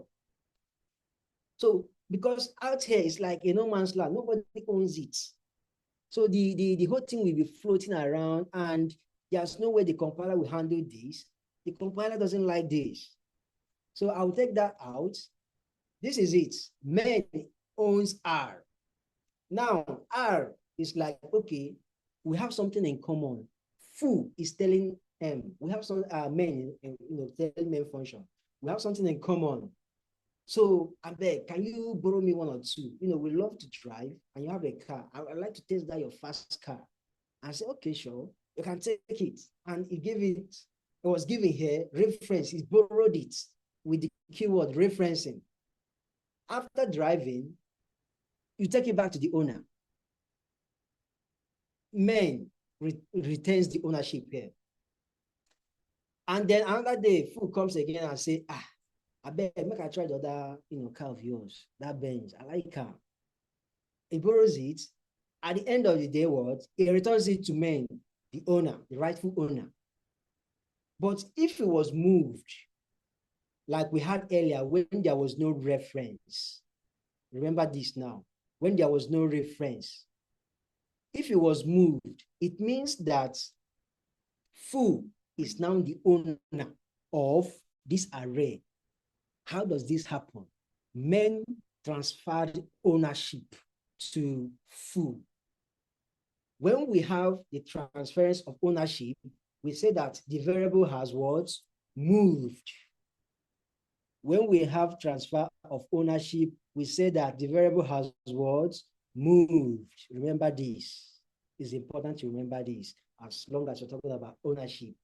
Once, because this person now retains the ownership, and that is even what the compiler is telling us. Variable was previously moved.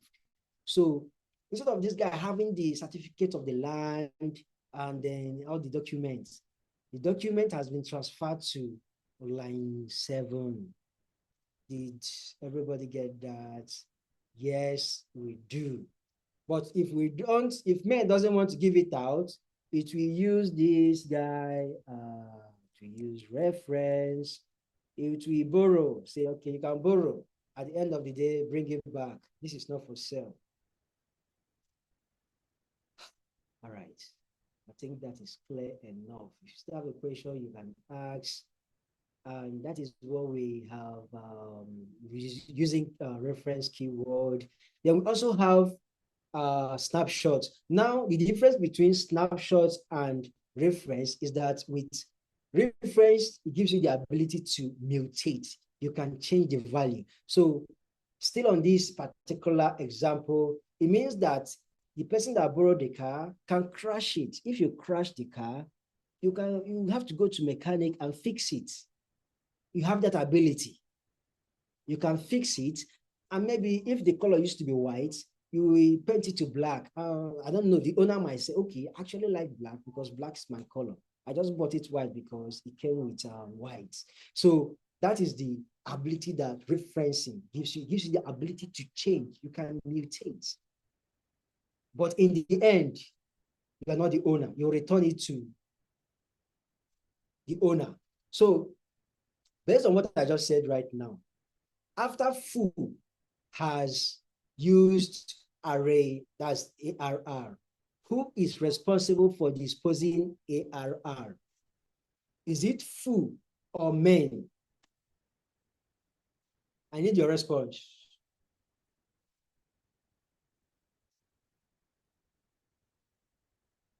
Ebuka said man. The next person. Next person, please. My blood is hot. Another person, Mujid said man. Ebuka Nora said food. Okay. Another person, we're now having two options. Who is supporting Ebuka? Who is supporting the other Ebuka? Let's see. Ebuka Moses. Next person, please. Let's be fast. Yeah, we'll see your time. Oh. Another person said men. Yes.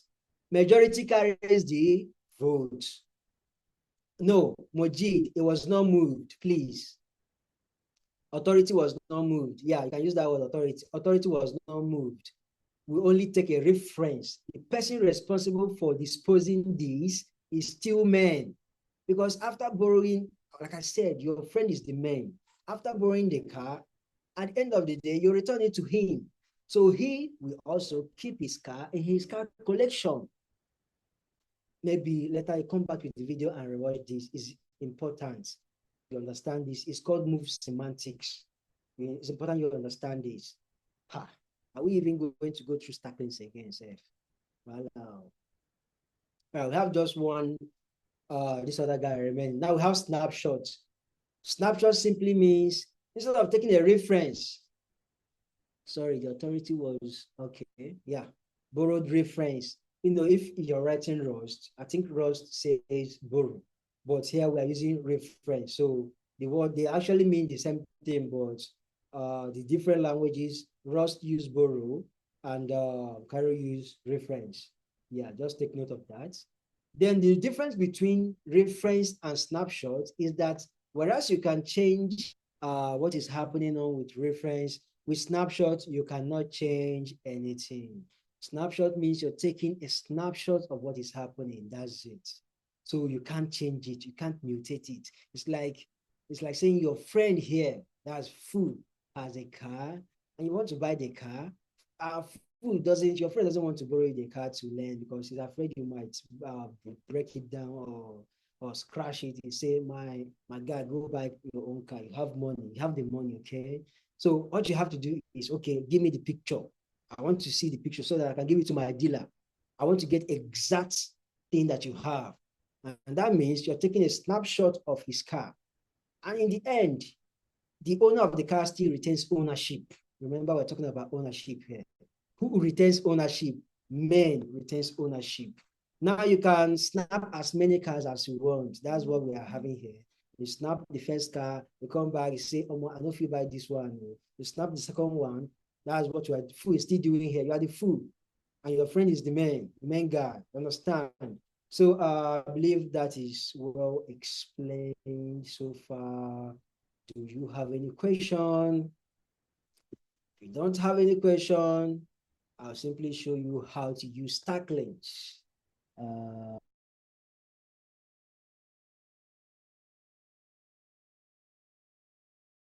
Starklings. so country code Yes, I hope should that be is rounding up correct. already. Sarah, you are on. Okay, sir. Yeah, we're already rounding up actually. Sorry, we're already rounding up.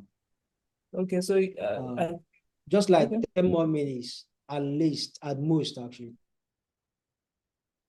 10 more minutes, at most.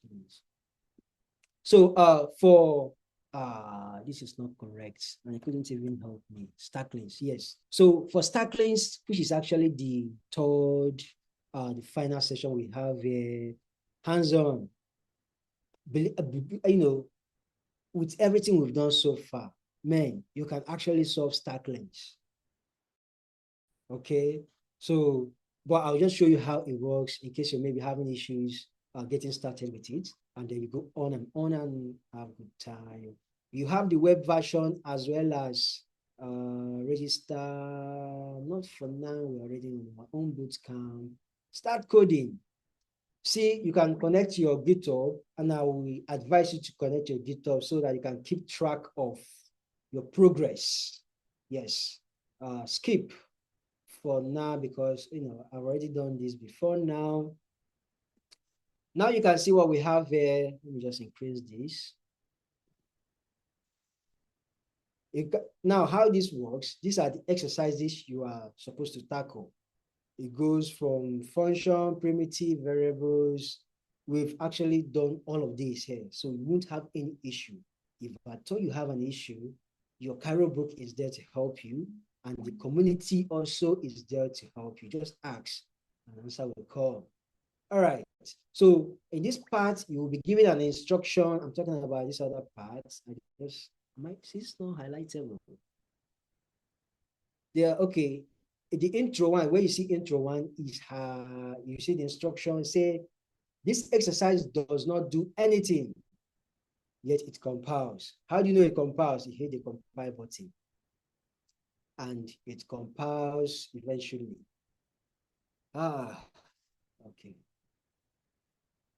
Yes, you see, great. Everything works. Everything works. I just clicked. I slided and I got. So, but what I'm trying to show us now, you can do it the online version, or you can do it within your app. If you want to do it within your PC, like locally, then you have to follow this command here. You have to install it, set it up. I think the easiest way to get started is with the online version. So let me show us one more time. Okay, we are already on our own bootcamp. Skip for now, but remember, I will advise you to connect your GitHub so we can keep track of your progress. So this now says this exercise won't compile. Can you make it compile? Somebody on the call should help me make this compile. I'm waiting. Please help me make this compile.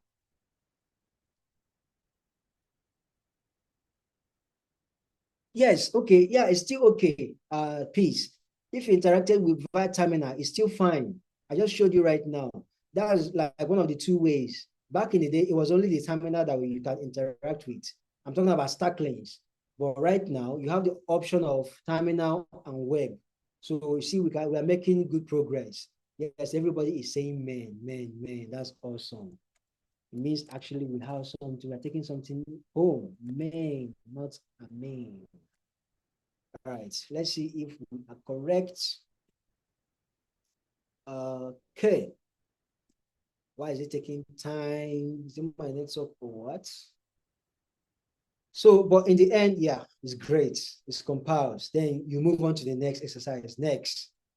So what is happening here? Can somebody tell me? We have just like a minute before they slap us, a minute before they kick us, a minute. Can somebody tell me what I have to do here? A minute, a minute, a minute. Please. Yeah, somebody say let's.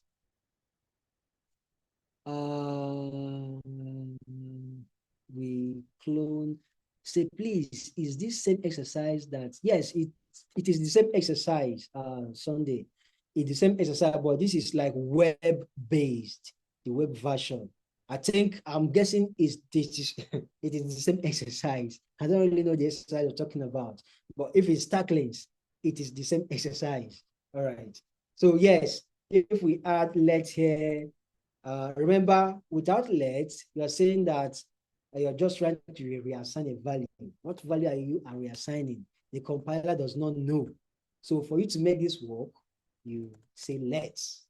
And then now the compiler knows what you're talking about, that x is equal to 5, and it prints it here. We move over to the next exercise. Now, one thing I need to tell you is this. Back in the day, when there was no Cairo book, there was no tutorial, once you solve Starklings, you're already there with getting started with Starknet. So I will advise some of us that have not done this, please go back and finish these exercises. Okay, maybe you might have issues with what is it called? Starknet. But please make some research. Unlike then, currently you have some resources to make reference to. So don't be lazy and just sit on your hand and be like, this is not solvable, then I will solve it. No, make some efforts and also make use of the community. Yeah, so we have the more exercises, keep going. Please, you have to continue. I think this might be your take home that you're expected to finish and submit. Thank you. All right. Sarah, you can take over.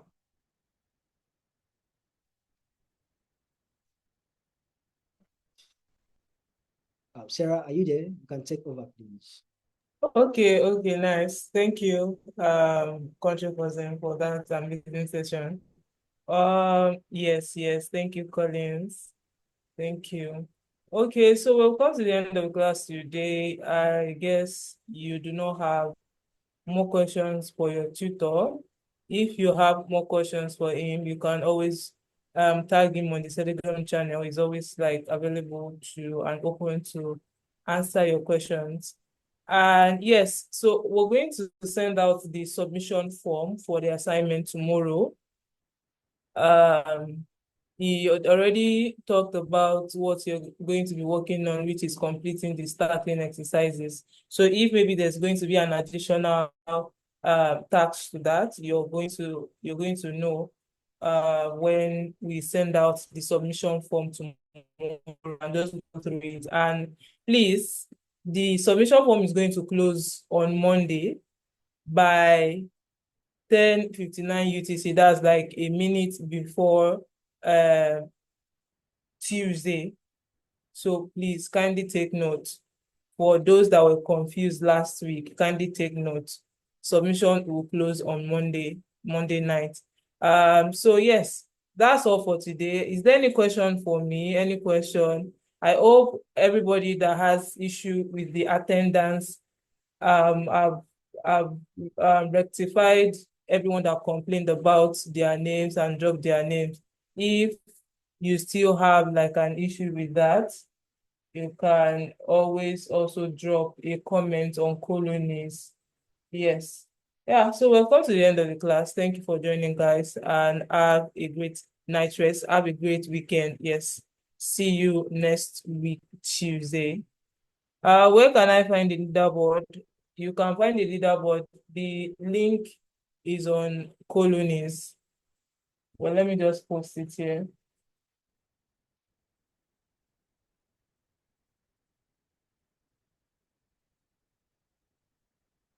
We've not updated week 1 assignment. That should be done this week. So yes, that's the link, so you can track it. Okay, yeah, so yeah, that's all. Thank you guys for see you guys next week, Tuesday and Thursday. Bye.